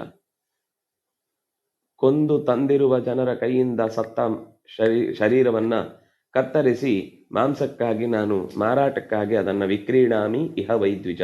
ನಾನು ಅದನ್ನು ಮಾರಾಟಕ್ಕೆ ಇಟ್ಟುಕೊಂಡಿದ್ದೇನೆ. ತೇಷಾಮಪಿ ಭವೇದ್ ಧರ್ಮ ಉಪಯೋಗೇನ ಭಕ್ಷಣೆ. ತೇಷಾಮಪಿ ಭವೇದ್ ಧರ್ಮ, ಅದು ಕೂಡ ಧರ್ಮವೇ ಆಗುತ್ತೆ. ಯಾಕೆಂದ್ರೆ ನಮ್ಮ ಕನ್ನಡದಲ್ಲಿ ಒಂದು ಮಾತಿದೆ, ಕೊಂದ ಪಾಪ ತಿಂದು ಪರಿಹಾರ ಅಂತ. ಈ ಪ್ರಾಣಿಗಳು ಕೊಲ್ತಾವೆ ಯಾವುದೋ ಒಂದು ಪ್ರಾಣಿಯನ್ನ, ಪಾಪ ಬಂತಲ್ವಾ ಅಂದ್ರೆ ಇಲ್ಲ, ಅದು ಆಹಾರಕ್ಕಾಗಿ ತಿನ್ನುವುದಾದ್ಮೇಲೆ ಪಾಪ ಇಲ್ಲ. ಯಾಕೆಂದ್ರೆ ಅದು ಒಂದು ಹೊಟ್ಟೆ ಪಾಡಾಗಿ ಹಸಿವನ್ನ ನೀಗಿಸಿತು ಅನ್ನುವ ಕೆಲಸಕ್ಕೆ ಬಂತಲ್ವಾ. ಆ ಕೊಂದ ಪಾಪ ತಿಂದು ಪರಿಹಾರ ಆಯಿತು ಅಂತ. ಇದು ಯಾರಿಗೆ ಅಂದ್ರೆ ಕೊಲ್ಲುವುದರಿಂದಲೇನೆ ಆಹಾರ ಹೊಟ್ಟೆ ತುಂಬುವುದು ಅನ್ನುವವರಿಗೆ ಸಂಬಂಧಪಟ್ಟ ಮಾತಿದು, ಉಳಿದವರಿಗೆ ಹೇಳಿದ ಮಾತಲ್ಲ. ಆದ್ರೆ ಇಲ್ಲಿ ಅದನ್ನ ಭಾರತವೇ ಹೇಳಿದ ಮಾತು ಏನು ಅಂದ್ರೆ ತೇಷಾಮಪಿ ಭವೇದ್ ಧರ್ಮ, ಅವರಿಗೂ ಇದು ಧರ್ಮವೇ ಆಗುತ್ತೆ. ಯಾಕೆಂದ್ರೆ ಉಪಯೋಗೇನ ಭಕ್ಷಣೆ ಉಪಯೋಗೇನ, ಅಷ್ಟೇ ಅಲ್ಲ, ತಿನ್ನುವುದು ಅಂತಂದ್ರೆ ಸ್ವಾರ್ಥಕ್ಕಾಗಿ ತಿನ್ನುವುದು ಅಂತಲ್ಲ, ಅವರ ಆಹಾರವೇ ಅದಾಗಿರುತ್ತೆ. ಅದರ ಜೊತೆಗೆ ದೇವ ಅತಿಥಿ ಭೃತ್ಯಾನಾಂ ಪಿತೃಣಾಂಚಾಪಿ ಪೂಜನಂ, ತನ್ನ ದೇವರಿಗೂ ಅದನ್ನೇ ಅರ್ಪಿಸ್ತಾನವನು. ತನ್ನ ಮನೆಗೆ ಬಂದ ಅತಿಥಿಗಳಿಗೂ, ಅಂದ್ರೆ ಅತಿಥಿಗಳು ಅಂದ್ರೆ ಅವರು ಅದನ್ನೇ ತಿನ್ನೋರಾಗಿದ್ರೆ, ಇದನ್ನು ಮತ್ತೆ ಹಿಂದೆ ಹೇಳಿದ್ದಾನೆ, ಅವ್ರು ಏನು ಇಷ್ಟಪಡ್ತಾರೋ ಅಂಥದ್ದನ್ನೇ ಕೊಡಬೇಕು ಅನ್ನೋದು ನಿಜವಾದ ಶಿಷ್ಟಾಚಾರ. ಅವರು ತಿಂತಾರೆ, ಅವ್ರಿಗೆ ಅದಾಗತ್ತೆ, ಕೆಲವು ಪದಾರ್ಥಗಳು, ಕೆಲವು ತರಕಾರಿಗಳು, ಕೆಲವು ಸ್ವೀಟ್ಗಳು ಕೆಲವರಿಗೆ ಆಗತ್ತೆ, ಕೆಲವರಿಗೆ ಆಗಲ್ಲ. ನಾವು ಅದಕ್ಕಾಗಿ ನಮ್ಮನ್ನ ಅಡ್ಜಸ್ಟ್ ಮಾಡಿಕೊಂಡು ನಮ್ಗೆ ಬೇರೆ ಏನೂ ಸಿಕ್ಕಿದ್ರು ನಡೆಯತ್ತೆ ಅನ್ನುವ ರೀತಿಯಲ್ಲಿ ನಾವು ಉಪಚಾರವನ್ನು ಸ್ವೀಕರಿಸಿದ್ರೆ ಆವಾಗ ಅದು ಪೂರ್ಣ ಧರ್ಮ ಆಗುತ್ತೆ. ಇಲ್ಲ ಇಲ್ಲ ನನ್ಗೆ ಇದಾಗುದೇ ಇಲ್ಲ ಅಂತ, ಆಗುದೇ ಇಲ್ಲ ಅಂದ್ರೆ ತಿಂದ್ರೆ ಜೀರ್ಣ, ಅಲರ್ಜಿ, ಇದು ಬಿಡಿ, ನಾನು ಇದನ್ನು ಹೇಳ್ತಾ ಇಲ್ಲ. ನಂಗೆ ಇಷ್ಟ ಇಲ್ಲ ಉಪ್ಪಿಟ್ಟು ಅಂದ್ರೆ ನನಗಾಗಲ್ಲ, ಆದ್ರೆ ಅವರು ಉಪ್ಪಿಟ್ಟೆ ಮಾಡಿದ್ದಾರೆ, ಹಠ ಮಾಡಿ ನಂಗೆ ದೋಸೆ ಮಾಡಿಸ್ಬೇಕು ಅಂತ ಕಿರಿಕಿರಿ ಮಾಡುವ ಹಾಗೆ ಮಾಡುದಲ್ಲ ಒಬ್ಬ ಅತಿಥಿಯಾಗಿ ಹೋದಾಗ. ಅಥವಾ ನಮ್ಮ ಮನೆಯಲ್ಲಿ ಇವತ್ತಿರುವುದೇ ಬೆಳಗ್ಗೆ ತಂಗಳ ಹಳಸಿದ್ದು ಉಪ್ಪಿಟ್ಟು, ಅದನ್ನ ಬೇಕಾದ್ರೆ ತಿನ್ಲಿ ಅಂತ ಬಂದವರನ್ನ ಆ ರೀತಿ ಆತಿಥ್ಯ ಮಾಡುವುದು ತಪ್ಪು. ಅತಿಥಿ ಆಗಿ ಬಂದವನು ಒಂದು ರೀತಿಯ ಸಂಯಮದಿಂದ ಇರಬೇಕು. ಆತಿಥೇಯನಾಗಿ ಆತಿಥ್ಯ ಮಾಡಬೇಕಾದವನು ಕೂಡ ತನ್ನ ಸಂಯಮವನ್ನ ಮೀರದೆ ಅವರಿಗೆ ಅನುಕೂಲಕರವಾಗಿಯೇ ವರ್ತಿಸಬೇಕು. ಇದು ಎರಡೂ ಕಡೆಯಿಂದ ಸಂಬಂಧಪಡುವಂಥದ್ದು. ಹಾಗಾಗಿ ಒಬ್ಬ ಆಹಾರವನ್ನ ಅಥವಾ ಯಾವುದೇ ಒಂದು ಪದಾರ್ಥವನ್ನ ಇನ್ನೊಬ್ಬರಿಗಾಗಿ ಬಳಸುವಾಗ ಅದನ್ನು ದೇವತಾ ಪೂಜೆಗೆ, ಅತಿಥಿ ಸತ್ಕಾರಕ್ಕೆ, ಭೃತ್ಯರ ಹೊಟ್ಟೆಪಾಡಿಗೆ ಅಷ್ಟೇ ಅಲ್ಲ, ತನ್ನ ಪೂರ್ವಜರಿಗೆ, ಪಿತೃಗಳಿಗೂ ಕೂಡ ಅನೇಕ ಬಾರಿ ಪ್ರಾಣಿಗಳ ಶರೀರವನ್ನ ಬೇಟೆಯಾಡಿ ಅವರು ಪಿಂಡ ಪ್ರದಾನ ಮಾಡಿದ್ರು ಅನ್ನುವ ಕಥೆಗಳನ್ನ ನಾವು ನೋಡುತ್ತೇವೆ. ಯದನ್ನಾ ಪುರುಷೋ ಭವತಿ ತದನ್ನಾಸ್ತಸ್ಯ ದೇವತಾ, ಯಾರು ಯಾವ ಅನ್ನದಿಂದಲೇನೆ ಬದುಕ್ತಾ ಇದ್ದಾರೋ ಅದೇ ಅನ್ನವನ್ನು ಅವರ ಪಿತೃಗಳಿಗೆ, ದೇವತೆಗಳಿಗೆ ಅರ್ಪಣೆ ಮಾಡುವುದು ಅಂತ ಅನ್ನೋದು ಶಾಸ್ತ್ರದ ಸಹಜ ನಡೆ.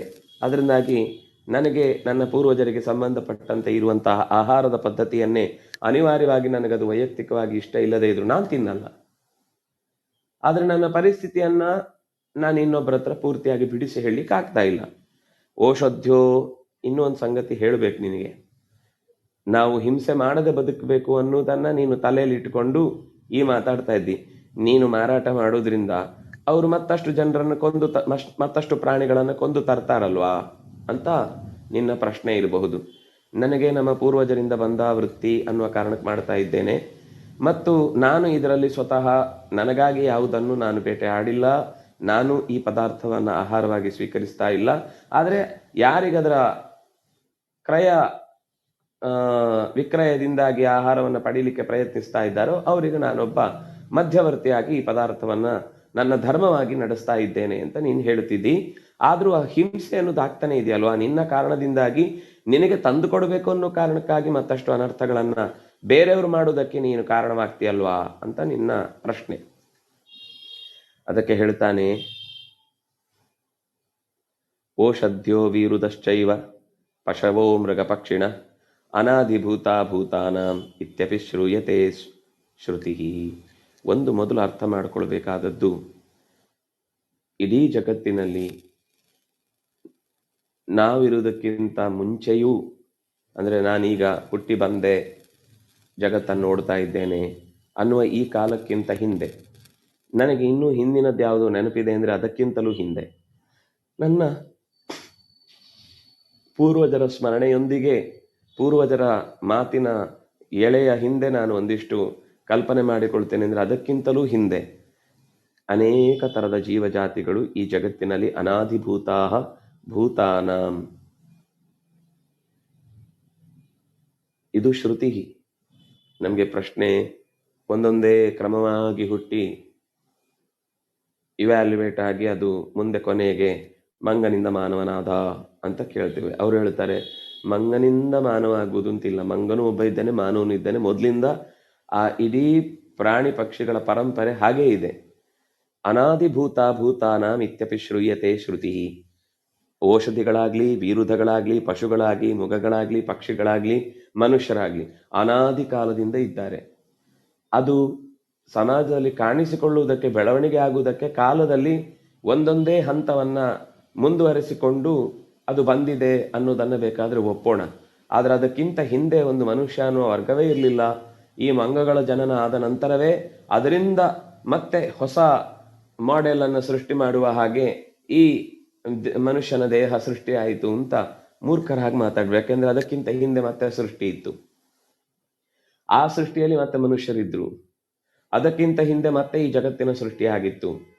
ಈ ಸೃಷ್ಟಿಯೇ ಅನಾದಿ ಅಂತಂದ್ಮೇಲೆ ಪಶು ಪಕ್ಷಿ ಕ್ರಿಮಿಕೀಟ ಮನುಷ್ಯ ಆದ ಎಲ್ಲಾ ತರದ ಜಾತಿ ವರ್ಗಗಳು ಕೂಡ ಅನಾದಿ ನಿತ್ಯವೇ ಆಗಿದೆ. ಪ್ರಾಣಿ ವರ್ಗ, ಪಕ್ಷಿ ವರ್ಗ, ಕ್ರಿಮಿ ವರ್ಗ, ದೇವತಾ ವರ್ಗ, ಮನುಷ್ಯ ವರ್ಗ ಇದೆಲ್ಲವೂ ಅನಾದಿಭೂತವಾದವುಗಳೇ.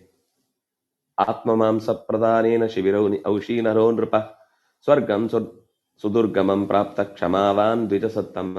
ಮಾಂಸದ ಬಗ್ಗೆ ನೀನು ಒಂದು ಮಾತು ಹೇಳಿದ್ದಕ್ಕೆ ನನ್ನ ಒಂದು ಪ್ರಸಂಗ ನೆನಪಾಯಿತು. ನನಗೆ ನನ್ನ ತಲೆಯಲ್ಲಿ ಈಗೊಂದು ವಿಷಯ ಬಂತು.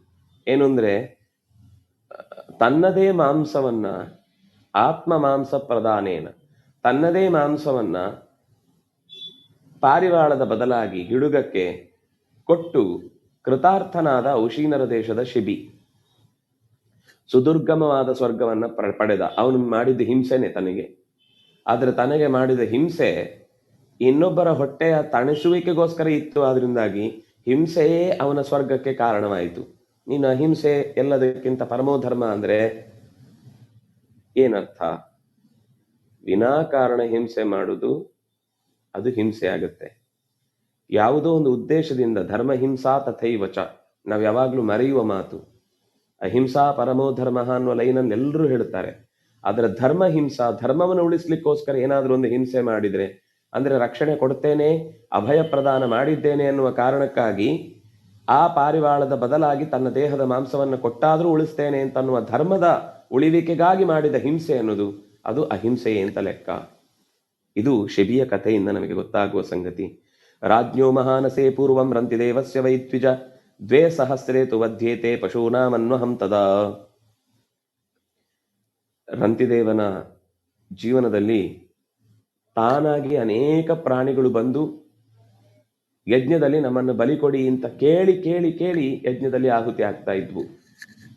ಇಲ್ಲಿ ನಮಗೆ ಅರ್ಥ ಆಗ್ಬೇಕಾದ ಸಂಗತಿ, ಇದು ಬಹಳ ಹಿಂದಿನ ಕತೆ ಮತ್ತು ಇದು ಕಲಿಯುಗಕ್ಕೆ ನಿಷಿದ್ಧ ಅಂತ ಒಪ್ಪಿ ಆಗಿದೆ.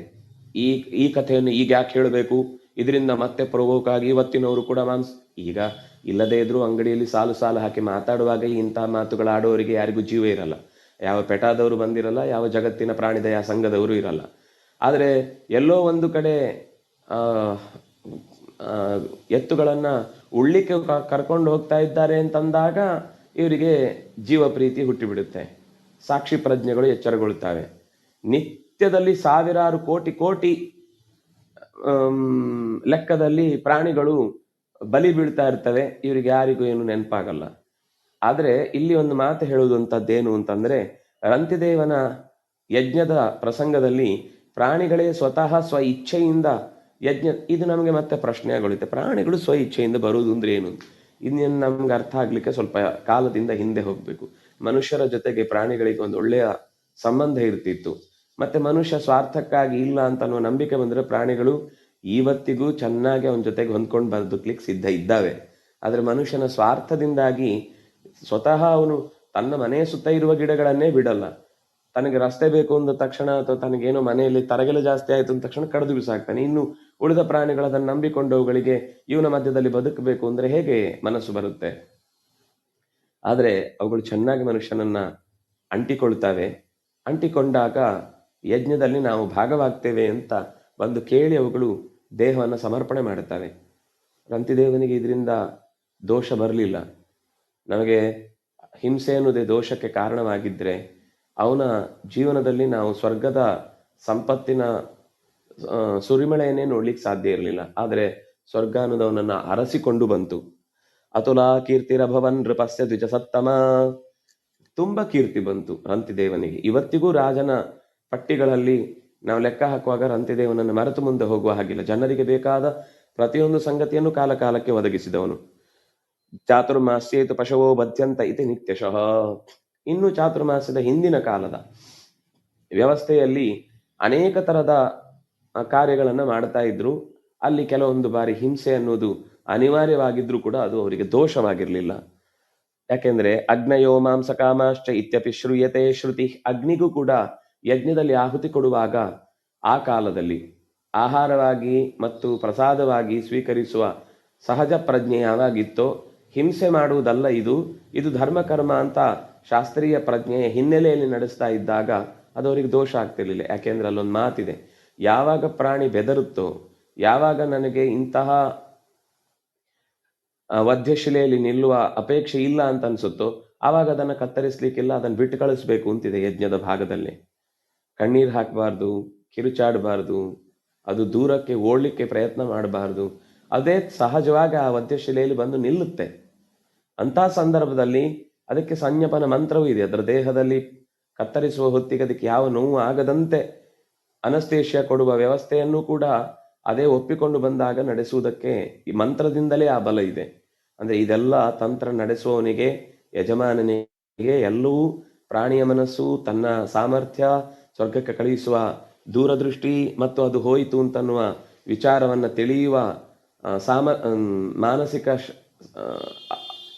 ಉನ್ನತ ಲೋಕಗಳ ಸಂಪರ್ಕ ವಿಧಿ, ಇದೆಲ್ಲವೂ ತಿಳಿದಿದ್ದಾಗ ಮಾತ್ರ ಇದೆಲ್ಲ ಅರ್ಥ ಆಗುತ್ತೆ. ಇದು ಅರ್ಥ ಆಗದೆ ನಾವು ಯಜ್ಞದ ಬಗ್ಗೆ ಏನ್ರಿ ಇಂಥ ಪಾಠಗಳನ್ನೆಲ್ಲ ಮಕ್ಕಳಿಗೆ ಹೇಳಿ ಏನು ಮಾಡಬೇಕು, ಬೇಡ, ಇವತ್ತಿಗಂಥ ಪಾಠ ಇಡಲೇಬೇಡಿ. ಆದರೆ ಏನೋ ನಮಗೆ ಗೊತ್ತಿಲ್ಲ ಅನ್ನೋದನ್ನು ಇಲ್ಲ ಅನ್ನುವ ದಡ್ಡತನಕ ಮಾತ್ರ ಇಳಿಬೇಡಿ ಅನ್ನೋದು ನಮಗೆ ಗೊತ್ತಿರಬೇಕಾದ ಸಂಗತಿ. ಯಜ್ಞೇಶು ಪಶವೋ ಬ್ರಹ್ಮನ್ ವಧ್ಯಂತೆ ಸತತಂ ದ್ವಿಜೈಃ ಸಂಸ್ಕೃತ ಕಿಲ ಮಂತ್ರೈಶ್ಚತೇಪಿ ಸ್ವರ್ಗಂ ಅವಾಪ್ನುವನ್. ಸುಸಂಸ್ಕೃತವಾಗಿ ಮಂತ್ರದಿಂದ ಸಂಸ್ಕಾರಗೊಂಡು ಯಜ್ಞದಲ್ಲಿ ಬಲಿಯಾದ ಪ್ರಾಣಿಗಳು ಸ್ವರ್ಗದ ಕಡೆಗೆ ಸಾಗ್ತಾ ಇದ್ದದ್ದು, ಅಗ್ನಿಯು ಅದನ್ನೇ ಬಯಸಿ ಉತ್ತಮವಾದ ಲೋಕಗಳನ್ನು ಯಜಮಾನನಿಗೂ ಆ ಬಲಿಯಾದಂತಹ ಪ್ರಾಣಿಗೆ ಉತ್ತಮವಾದ ಶರೀರ ಸಿಗಲಿಕ್ಕೆ ಬೇಕಾದ ವ್ಯವಸ್ಥೆ ಅಂತ ಅನ್ನೋದನ್ನು ತಿಳಿದು ಮಾಡ್ತಾ ಇದ್ರು. ಅದರಿಂದಾಗಿ ಯಜ್ಞದಲ್ಲಿ ಇಂತಹ ಪ್ರಕ್ರಿಯೆಗಳು ನಡೀತಾ ಇದ್ದವು. ಭಕ್ಷ್ಯಂ ನೈವಾ ಭವನ್ ಮಾಂಸಂ, ಅದು ನಾಲಿಗೆ ರುಚಿಗೋಸ್ಕರ ಬರ್ತಾ ಇರಲಿಲ್ಲ. ಕಸ್ಯಚಿತ್ ಅತ್ರಾಪಿ ವಿಧಿರುಕ್ತಶ್ಚ ಮುನಿಭಿರ್ ಮಾಂಸ ಭಕ್ಷಣೆ. ಆ ಆಹಾರವನ್ನು ಸ್ವೀಕರಿಸುವಾಗಲೂ ಕೂಡ ತುಂಬಾ ನಿಯಮಗಳಿವೆ. ಇವತ್ತಿಗೂ ಸೋಮವಾರ, ಶನಿವಾರ ಈ ದಿನಗಳಲ್ಲೆಲ್ಲ ಮಾಂಸವನ್ನು ಕತ್ತರಿಸಬಾರದು ಅಂತ ಕೆಲವೆಲ್ಲ ನಿಯಮವನ್ನು ಇಟ್ಟುಕೊಂಡಿದ್ದಾರೆ. ಇನ್ನು ಕೆಲವರು ಅದು ಮನೆಯಲ್ಲಿ ತಂದು ತಿನ್ಲಿಕ್ಕಲ್ಲ, ತಮ್ಮ ದೈವಕ್ಕೆ ಒಪ್ಪಿಸಿದ್ರೆ ಮಾತ್ರ ಮನೆಗೆ ತಂದದನ್ನು ತಿನ್ಬೋದು. ಸುಮ್ಮನೆ ಅಂಗಡಿಯಿಂದ ತಂದು ತಿನ್ನುವ ಅಭ್ಯಾಸವನ್ನು ಇಟ್ಟುಕೊಳ್ಳಲ್ಲ. ಅದಕ್ಕೊಂದು ತುಂಬ ನಿಯಮಗಳಿವೆ. ಆ ನಿಯಮದ ಪ್ರಕಾರ ಮಾಂಸದ ಭಕ್ಷಣೆಯನ್ನು ಮಾಡುವವರಿಗೆ, ಅಂದ್ರೆ ಇವತ್ತೇನು ನನಗೆ ಈಗ ನಾವು ಮನೆಯಲ್ಲಿ ಬಿದ್ದ ಹಣ್ಣನ್ನಾದ್ರೂ ಕೂಡ ಭಗವಂತನಿಗೆ ನಿವೇದಿಸಿ ತಿನ್ನಬೇಕು ಅಂತಾನೆ ಇರುವುದು. ಸುಮ್ಮನೆ ಮರದಲ್ಲಿ ಸಿಕ್ತು ಅಂತೇಳಿ ನಮ್ಗೆ ಇವತ್ತು ಸಂಸ್ಕಾರ ರಹಿತರಾಗಿ ಬದುಕುವುದು ಅನ್ನುವುದೇ ನಾಗರಿಕತೆಯ ತೊಟ್ಟಿಲು, ತುತ್ತ ತುದಿ ಅಂತ ಭಾವಿಸಿ ನಾವು ನೆಲೆಸಿದ್ದೇವೆ. ಆದ್ರಿಂದಾಗಿ ಇದು ಅರ್ಥ ಆಗ್ಲಿಕ್ಕೆ ತುಂಬಾ ದಿವಸ ಬೇಕು. ಪ್ರಕೃತಿಯಲ್ಲಿ ಆ ಹಣ್ಣು ಮಾಡಿದವರು ನಾವಲ್ಲ, ಮರವನ್ನು ನೆಟ್ಟವರು ನಾವಲ್ಲ, ಅಥವಾ ನೆಟ್ಟಿದ್ರೂ ಕೂಡ ಅದರ ಒಳಗಿನಿಂದ ಹಣ್ಣಿನ ರುಚಿಯಾಗಿ, ಬಣ್ಣ ಆಗ್ಲಿ, ಅದಕ್ಕಿರುವ ಒಳಗಿನ ಸ್ವಾರಸ್ಯ ಆಗ್ಲಿ, ಇದು ಯಾವುದನ್ನು ಇಟ್ಟವರು ನಾವಲ್ಲ. ಇದನ್ನೆಲ್ಲ ಮಾಡಿದ ಶಕ್ತಿಯ ಹಿಂದೆ, ಕೆಲಸದ ಹಿಂದೆ ಒಂದು ಶಕ್ತಿ ಇದೆ, ಅದಕ್ಕೆ ಗೌರವಿಸಬೇಕು ಅಂತನ್ನುವ ಸಾಮಾನ್ಯ ಪ್ರಜ್ಞೆಯ ಯೋಚನೆಯಿಂದಲೂ ಕೂಡ ಕೃತಜ್ಞರಾಗಿ ಬದುಕು ಅನ್ನುವುದನ್ನ ಆ ನೈವೇದ್ಯದ ಪ್ರಕರಣ ನಮಗೆ ಹೇಳಿದ್ರೆ, ನಾವೇನೋ ಅದೆಲ್ಲ ಒಂದು ಧರ್ಮ ವಿಧಿ, ಏನೋ ಒಂದು ಅಡುಗುಲಜ್ಜಿ ಕಥೆ, ಬೇಡವಾದ ಆಚರಣೆಗಳು, ತುಂಬಾ ಅಂಧಶ್ರದ್ಧೆಯಿಂದ ಮಾಡ್ತಾರೆ ಅಂತ ನಾವು ಆಕ್ಷೇಪ ಮಾಡುವಂತಾಗುತ್ತೆ. ಆದರೆ ಪ್ರತಿಯೊಂದನ್ನು ಒಪ್ಪಿಸಿ ತಿನ್ನುವ ಹಾಗೆ ಮಾಂಸ ಭಕ್ಷಣೆಗೂ ಕೂಡ ಅನೇಕ ವಿಧಿಗಳನ್ನು ಹೇಳ್ತಾರೆ. ದೇವತೆಗಳಿಗೆ ಅರ್ಪಿಸಬೇಕು, ಪಿತೃಗಳಿಗೆ ಕೊಡಬೇಕು, ಆನಂತರ ಯಥಾಶ್ರಾದ್ದಂ ನ ಪ್ರದುಷ್ಯತಿ ಭಕ್ಷಣಾತ್. ಹೀಗೆ ದೇವತೆಗಳಿಗೆ, ಅತಿಥಿಗಳಿಗೆ, ಪಿತೃಗಳಿಗೆ ಅಗ್ನಿಯಲ್ಲಿ ಆಹುತಿಯನ್ನೆಲ್ಲ ಕೊಟ್ಟ ಬಳಿಕ ಅದನ್ನು ಸ್ವೀಕಾರ ಮಾಡುವವನಿಗೆ, ಆಹಾರವಾಗಿ ಸ್ವೀಕರಿಸುವ ಹವ್ಯಾಸ ಇರುವವನಿಗೆ ಹೇಳಿದ್ದು. ಇದು ಕೂಡ ಬೇರೆಯವರಿಗೆ ಇದನ್ನು ಒತ್ತಾಯ ಮಾಡಿ ನನ್ಗೆ ಬೇಡ ಅನ್ಸಿದ್ರೆ ಅವನಿಗೆ ತಿನ್ಬೇಕು ಅಂತ ಹೇಳಬೇಕಾಗಿಲ್ಲ. ಹಾಗೆ ತಿನ್ನದೇ ಇದ್ರೆ ಅವನು ಪ್ರಸಾದವನ್ನ ಬಿಟ್ಟು ಹೋದ ಅಂತ ದೂರುವ ಹಾಗಿಲ್ಲ. ಅವನ ಆಹಾರದ ರುಚಿಯ ವ್ಯವಸ್ಥೆ ಪ್ರತಿಯೊಬ್ಬರಿಗೂ ಭಿನ್ನ ಇದೆ. ಊಟ ತನ್ನಿಚ್ಛೆ, ನೋಟ ಪರವಿಚ್ಛೆ. ನಾವೇನೋ ಒಂದು ಚಂದದ ಬಟ್ಟೆ ಹಾಕೊಂಡು ಯಾರು ನೋಡಬಾರ್ದು ಅಂದ್ರೆ ಮುಸ್ಕ್ ಹಾಕೊಂಡು ಓಡಾಡ್ಬೇಕಷ್ಟೆ. ಇನ್ನೊಬ್ಬರ ಕಣ್ಣಿಗೆ ನಾವು ಬೇಲಿ ಹಾಕ್ಲಿಕ್ಕಾಗಲ್ಲ. ಆದರೆ ನಮ್ಮ ಊಟಕ್ಕೆ ನಾವು ಬೇಕಾದ ಬೇಲಿ ಹಾಕೊಳ್ಬೋದು. ಇದು ಸಾಮಾನ್ಯ ನಿಯಮ. ಈ ಅಂಶದಲ್ಲಿ ತಿಳಿದು ಆ ಭಕ್ಷಣೆಗಿರುವ ನಿಯಮಗಳನ್ನು ತಿಳಿದು ಮಾಡಬೇಕಾದದ್ದು ಮುಖ್ಯ ಅಂತ ಹೇಳ್ತಾನೆ. ಅಮಾಂ ರಾಶೀಂ ಭವತ್ಯೇವ ಇತ್ಯಪಿ ಶ್ರೂಯತೆ ಶ್ರುತಿ ಭಾರ್ಯಾಂ ಗಚ್ಚನ್ ಬ್ರಹ್ಮಚಾರಿ ಋತೋ ಭವತಿ ಬ್ರಾಹ್ಮಣಃ. ಹಿಂಸೆಗೆ ಕಾರಣವಾದ ಎಲ್ಲ ಸಂಗತಿಗಳೂ ಕೂಡ ನಮ್ಮ ಸುತ್ತ ಬಿಡದೆ ತುಂಬಿಕೊಂಡಿದ್ದಾವೆ. ಏನು ಮಾಡಿದರೂ ಅದನ್ನ ಬಿಟ್ಟು ಬದುಕಲಿಕ್ಕಾಗಲ್ಲ. ಸತ್ಯ ಯಾವುದು, ಸುಳ್ಳು ಯಾವುದು ಅನ್ನುವ ನಿಶ್ಚಯವನ್ನ ಮಾಡಿಕೊಂಡೇ ನಾವು ಕರ್ತವ್ಯದಲ್ಲಿ ತೊಡಗಬೇಕಾಗತ್ತೆ. ನಿಮಗೆ ಉದಾಹರಣೆ ಹೇಳಬೇಕಾದ್ರೆ, ಹಿಂಸೆಯೇ ಅತ್ಯಂತ ದೊಡ್ಡ ಪಾಪದ ಕೆಲಸ ಅಂತಾಗಿದ್ದಿದ್ರೆ ಸೌದಾಸನ ಶರೀರದ ಒಳಗೆ ಹೊಕ್ಕಂತ ಒಬ್ಬ ರಾಕ್ಷಸ ಸೌದಾಸನ ಕೈಯಲ್ಲಿ ವಿಶ್ವಾಮಿತ್ರರ ವಸಿಷ್ಠರ 100 ಮಕ್ಕಳನ್ನ ತಿನ್ನುವಂತೆ ಮಾಡಿತು. ಸೌದಾಸನ ರಕಕ್ಕೆ ಹೋಗ್ಬೇಕಿತ್ತು. ಆದ್ರೆ ಅವನು ತನ್ನ ಪ್ರಜ್ಞೆಯಲ್ಲಿ ಇರುವಾಗ ತುಂಬಾ ಪ್ರಾಮಾಣಿಕ. ರಾಕ್ಷಸಾವೇಶಕ್ಕೆ ಒಳಗಾದಾಗ ಅವನಿಗೆ ತಾನೇನ್ ಮಾಡ್ತಾ ಇದ್ದೇನೆ ಅಂತ ಗೊತ್ತಿರಲಿಲ್ಲ.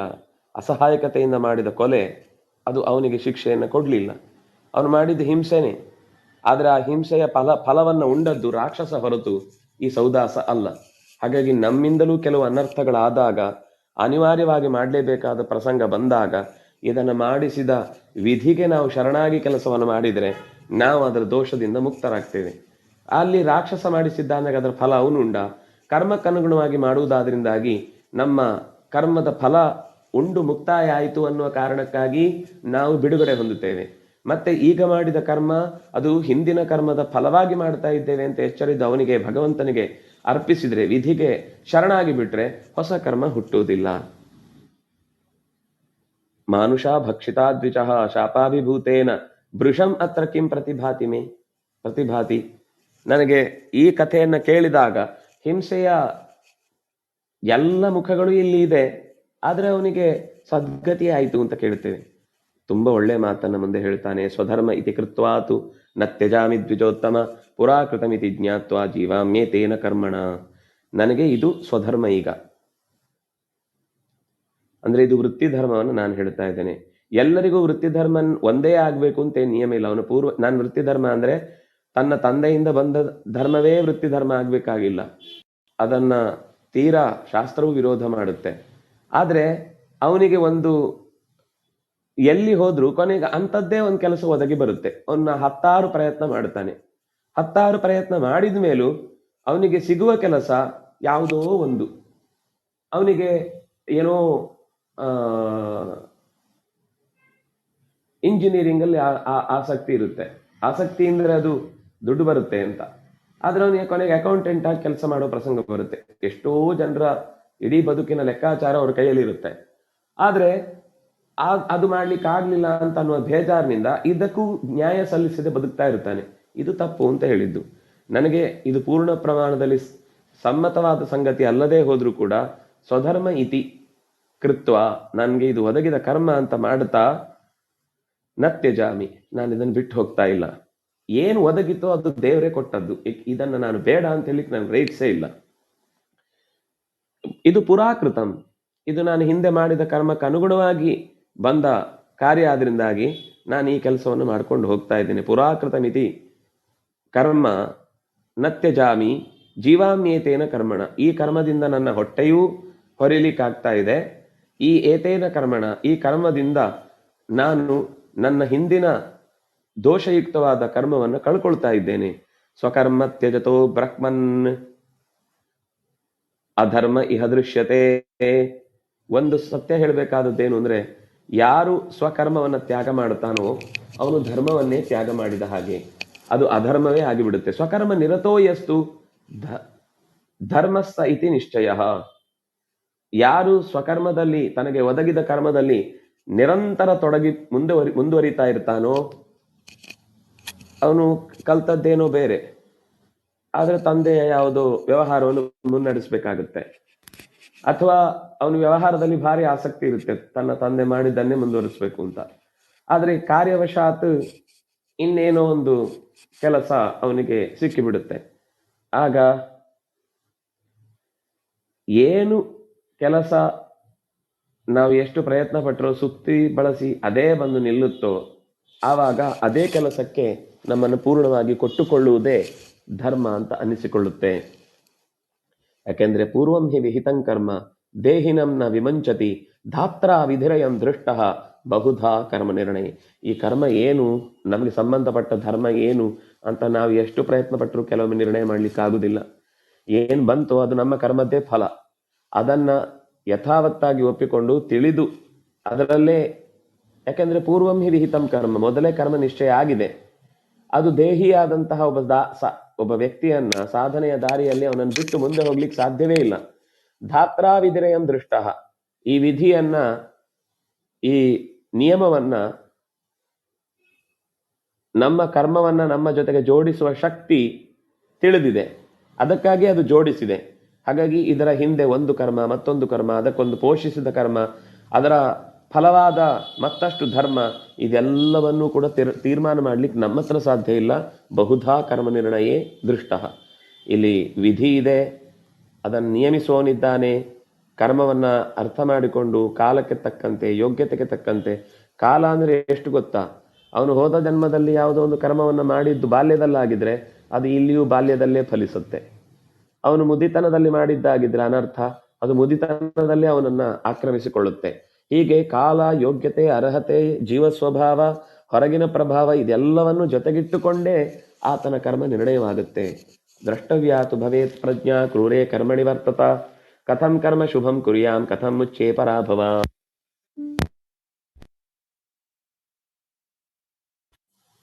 ಸ್ವಾರಸ್ಯಕರವಾದ ಸಂಗತಿಯನ್ನು ಮುಂದೆ ಹೇಳುತ್ತಾನೆ.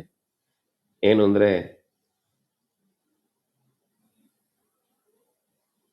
ದ್ರಷ್ಟವ್ಯಾತು ಭವೇತ್ ಪ್ರಜ್ಞಾ, ತಿಳುವಳಿಕೆ, ಪ್ರಜ್ಞಾಪೂರ್ವಕವಾಗಿ ಆ ಕಾರ್ಯವನ್ನು ನೋಡಬೇಕು. ಅದು ಕ್ರೂರೇ ಕರ್ಮಣಿ ವರ್ತತಾ ಅಪಿ, ತಾನು ಕ್ರೂರವಾದ ಕರ್ಮದಲ್ಲೇ ಇದ್ದಾನೆ, ಅನಿವಾರ್ಯವಾಗಿ ಅವನನ್ನ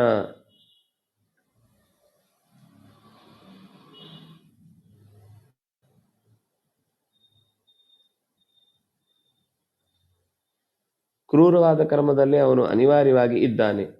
ಇದ್ದು ಅವನಿಗೆ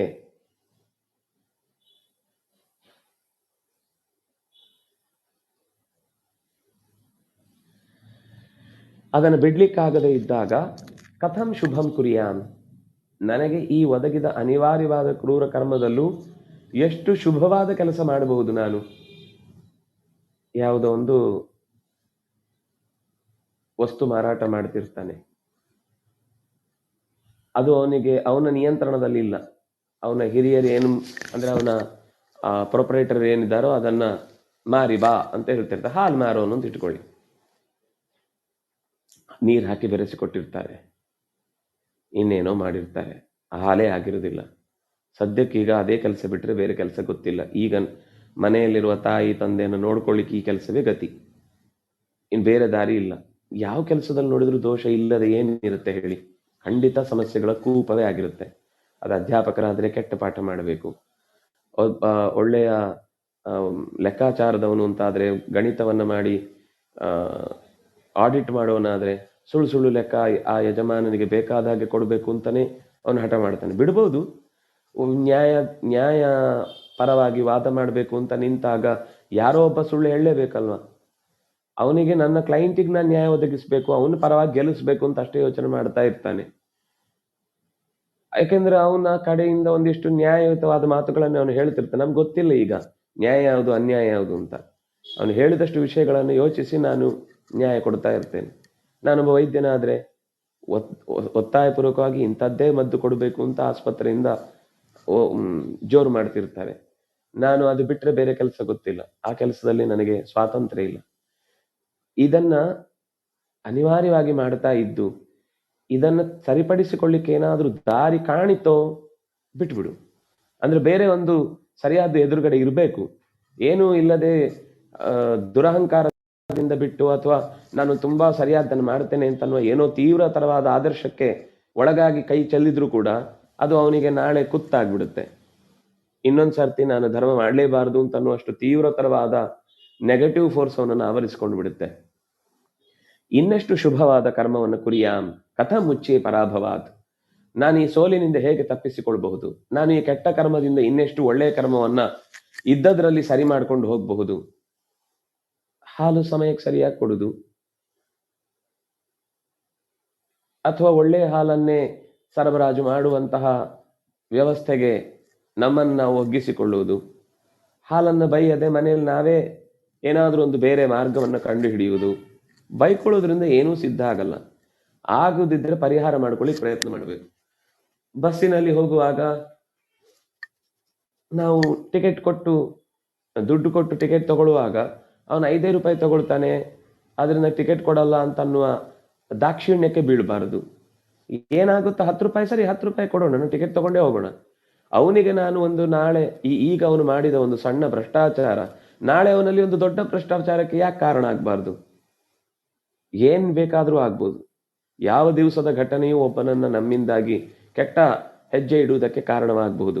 ಅದನ್ನಾಗಿ ಕಥಾ ಮುಚ್ಚೆ ಪರಾಭವ ಕರ್ಮಣಸ್ತಸ್ಯ ಘೋರಸ್ಯ ಬಹುಧಾ ನಿರ್ಣಯೋ ಭವೇತ್. ಬೇರೆ ಬೇರೆ ಒಬ್ಬೊಬ್ಬರ ಹತ್ರ ಕೇಳಿದ್ರು ಒಂದೊಂದ್ ತರ ರೀತಿ ನಿರ್ಣಯವನ್ನು ಕೊಡ್ತಾ ಇರ್ತಾರೆ.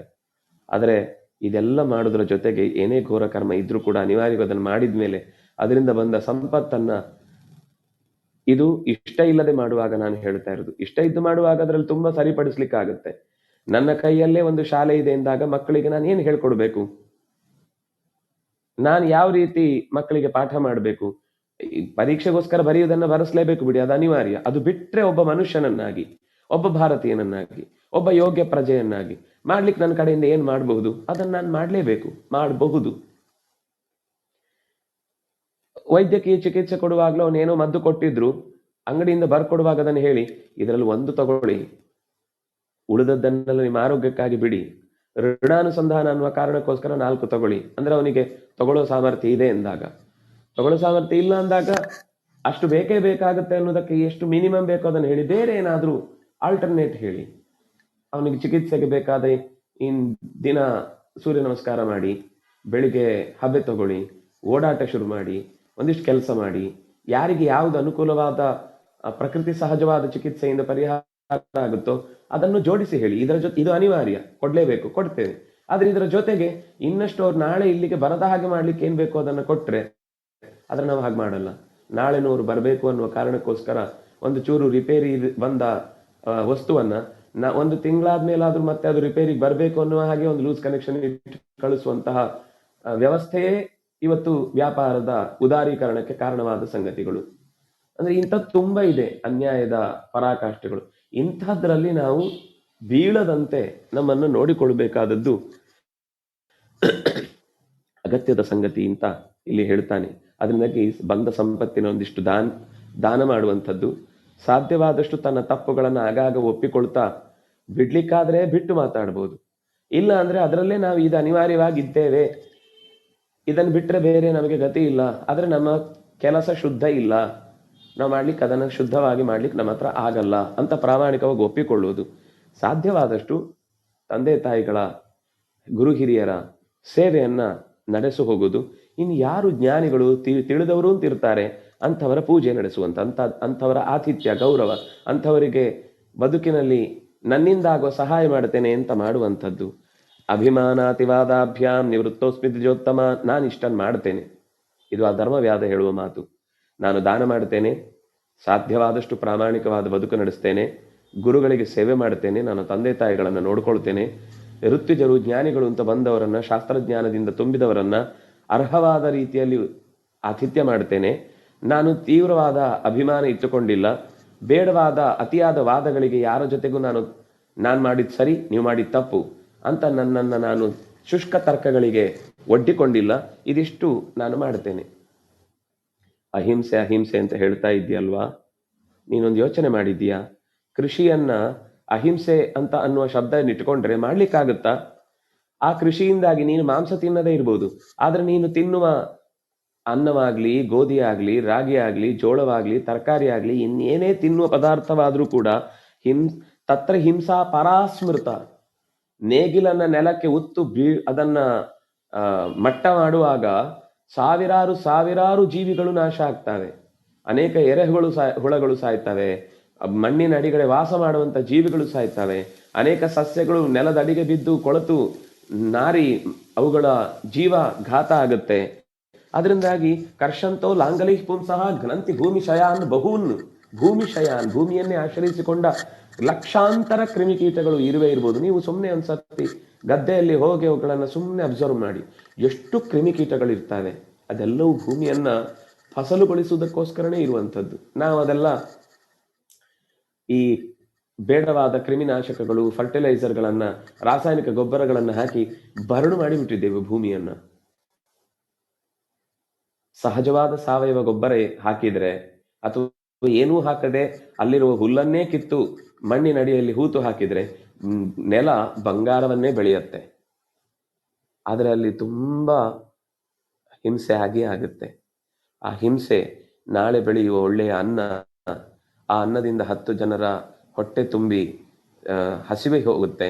ಅದರ ಜೊತೆಗೆ ಅವರು ತಿಂದ ಪದಾರ್ಥದಿಂದ ಸತ್ಕರ್ಮದಲ್ಲಿ ಭಾಗವಹಿಸಿ 100 ಜನಕ್ಕೆ ಸಹಾಯಕರಾಗ್ತಾರೆ, ದಾನ ಮಾಡ್ತಾರೆ, ಪ್ರಾಮಾಣಿಕವಾಗಿ ಬದುಕ್ತಾರೆ, ಒಂದು ಜ್ಞಾನ ಕೊಡ್ತಾರೆ. ಕೊನೆಗೆ ಅಲ್ಟಿಮೇಟ್ ಏನು ಅಂದ್ರೆ ಜ್ಞಾನ.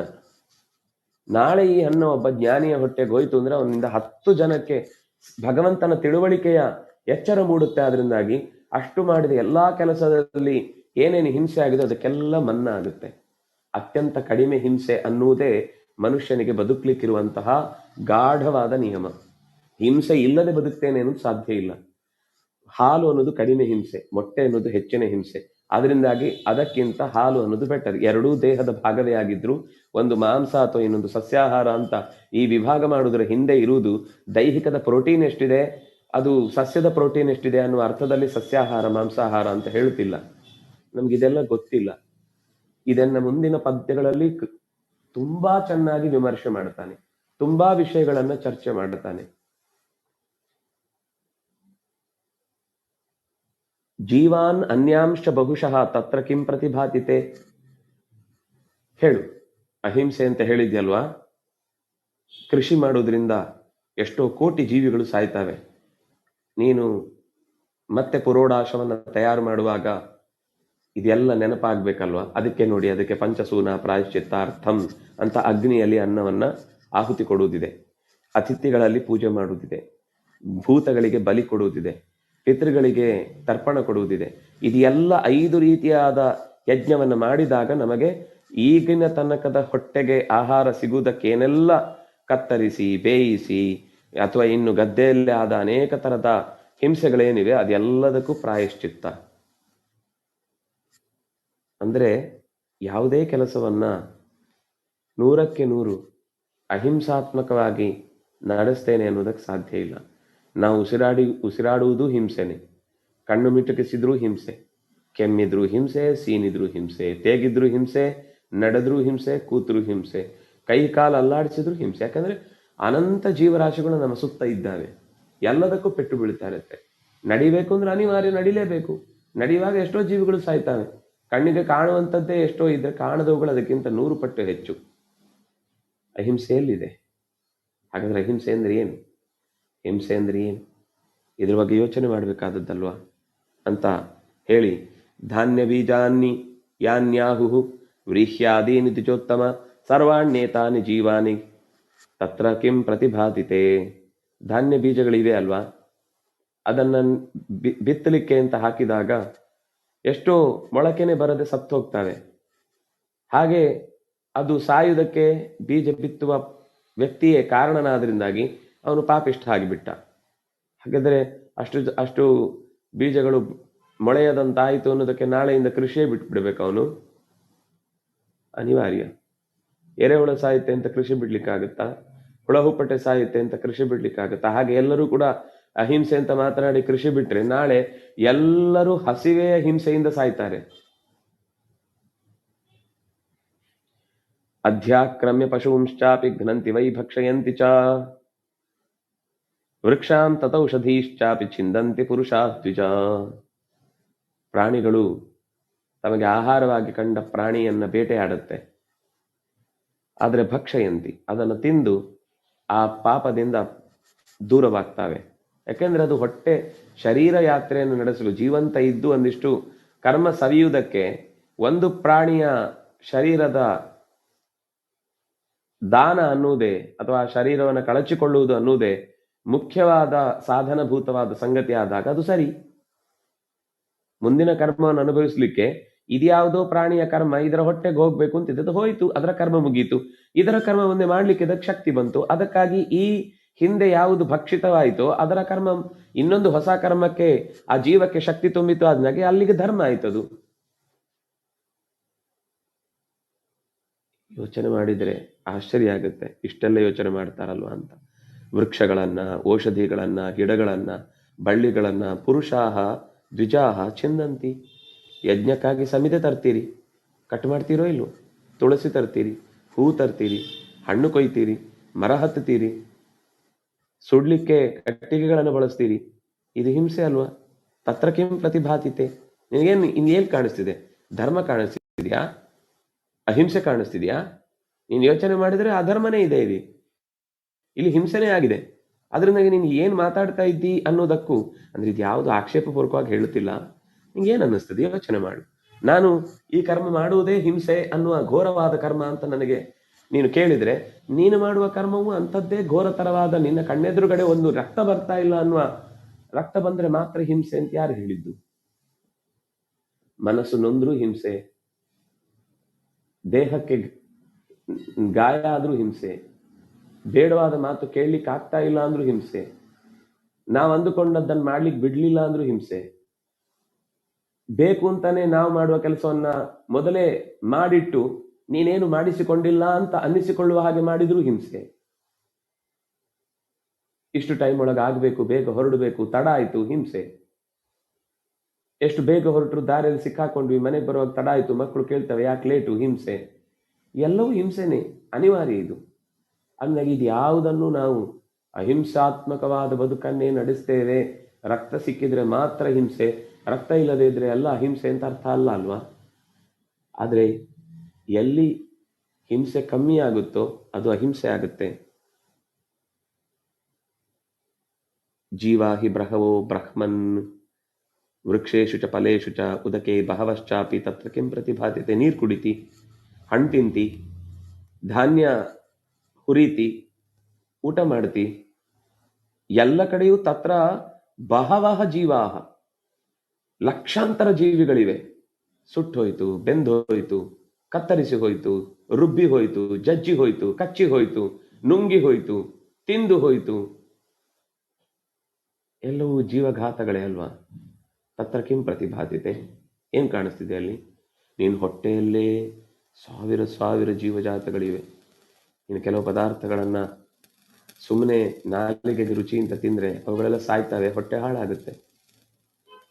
ಅವುಗಳು ಸತ್ತ ಮೇಲೆ ಹೊಟ್ಟೆ ಹಾಳಾಗುತ್ತೆ, ಯಾಕೆಂದ್ರೆ ಅವುಗಳು ಇರುವ ತನಕ ಹೊಟ್ಟೆ ಹಾಳಾಗದಂತೆ ಅವುಗಳು ನೋಡಿಕೊಳ್ತಾ ಇದ್ವು. ಅವುಗಳನ್ನ ಕೊಲ್ಲುವ ರಾಸಾಯನಿಕಗಳನ್ನ ತಿಂದದ್ರಿಂದ ಆಮೇಲೆ ನಿಜವಾದ ಟ್ರಬಲ್ ಶುರು ಆಯಿತು. ಸರ್ವಂ ವ್ಯಾಪ್ತಮಿದಂ ಬ್ರಹ್ಮನ್ ಪ್ರಾಣಿ ಜೀವನೈ ಮತ್ಸ್ಯಾನ್ ಗ್ರಸಂತೆ ಮತ್ಸ್ಯಾಶ್ಚ ತತ್ರ ಕಿಂ ಪ್ರತಿಭಾತಿತೆ. ದೊಡ್ಡ ಮೀನು ಚಿಕ್ಕ ಮೀನನ್ನು ನುಂಗುತ್ತೆ, ಇದು ಗೊತ್ತಿತ್ತು. ತಿಮಿಂಗಿಲ ಅನ್ನುವ ಶಬ್ದವೇ ಅದು. ತಿಮಿ ಅಂದ್ರೆ ಚಿಕ್ಕ ಮೀನು, ಗಿಲ ಅಂದ್ರೆ ನುಂಗುವಂತ. ತಿಮಿಂಗಿಲ ಗಿಲೋಪ್ಯಸ್ತಿ ತದ್ಗಿಲೋಪ್ಯಸ್ತಿ ಸಾಗರೇ. ತಿಮಿಂಗಿಲ ಗಿಲ ಗಿಲ ಗಿಲ ಗಿಲ ಅಂತ ಒಂದು 3 ಸಲ ಹೇಳಿದ್ರೆ, 4 ಸಲ ಹೇಳಿದ್ರೆ ಆ ದೊಡ್ಡದಂದ್ರೆ ಇನ್ನೂ ತಿನ್ನುವ ದೊಡ್ಡದಿದೆ ಅಂತ ಅರ್ಥ. ಒಂದು ಜೀವ ಇನ್ನೊಂದು ಜೀವವನ್ನು ತಿಂದೇ ಬದುಕಬೇಕು. ಆದ್ರೆ ಬದುಕ್ಲಿಕ್ಕೋಸ್ಕರ ತಿನ್ನುವುದಾದಾಗ ದೋಷ ಕಮ್ಮಿ ಆಗುತ್ತೆ. ಹಾಗಂತ ಹೇಳಿ ಬದುಕಬೇಕು ಅಂತ ಏನಾದ್ರೂ ಮಾಡ್ತೇನೆ ಅಂತ ಅನ್ನೋದು ಕೂಡ ಸ್ವಾರ್ಥ ಮತ್ತು ನಿಯಮಕ್ಕೆ ವಿರುದ್ಧ ಆಗಿಬಿಟ್ರೆ ಅದು ಮತ್ತೆ ದೋಷಗ್ರಸ್ತವೇ ಆಗುತ್ತೆ. ಹೀಗೆ ಕೃಷ್ಣ ಗೀತೆಯಲ್ಲೂ ಅನೇಕ ಸಂದರ್ಭಗಳಲ್ಲಿ ಹೇಳಿದ ಮಾತುಗಳನ್ನ ಉದಾಹರಣೆ ಪೂರ್ವಕವಾಗಿ ಆ ಧರ್ಮವ್ಯಾಧ ಸ್ವಧರ್ಮದ ಮಹತ್ವವನ್ನ ಈ ಪದ್ಯದ ಮೂಲಕ ತಿಳಿಸಿಕೊಟ್ಟಿದ್ದಾನೆ. ತಿಳಿಯುವುದು ಅನ್ನೋದು ಸ್ವಧರ್ಮ, ಅದು ಸಾಮಾನ್ಯ ಧರ್ಮ. ಆದ್ರೆ ತಿಳಿದು ಏನು ಕರ್ಮ ಸಿಕ್ಕಿತು ಅದನ್ನು ಮಾಡುವುದು ಅನ್ನೋದು ಸ್ವಧರ್ಮ ಆಗುತ್ತೆ. ಅಂತಹ ಸತ್ಕರ್ಮದಲ್ಲಿ ತೊಡಗುವುದಕ್ಕೆ ಬೇಕಾದ ದಾರಿಯನ್ನ ನಮ್ಮ ಪೂರ್ವಜರು ಹಾಕಿಕೊಟ್ಟದ್ದನ್ನ ಎಷ್ಟು ಸಾಧ್ಯವೋ ಅಷ್ಟು ನೋಡಿಕೊಂಡು ನಾವು ಮುಂದಿನ ಕರ್ಮಕ್ಕೆ ಸಾಗೋಣ ಅಂತ ಹೇಳ್ತಾ ಇವತ್ತಿನ ಈ ಚಿಂತನೆಯನ್ನ ಮುಕ್ತಾಯ ಮಾಡ್ತಾ ಇದ್ದೇನೆ. ಎಲ್ರಿಗೂ ಹೃತ್ಪೂರ್ವಕವಾದ ನಮಸ್ಕಾರ. ಕೃಷ್ಣ.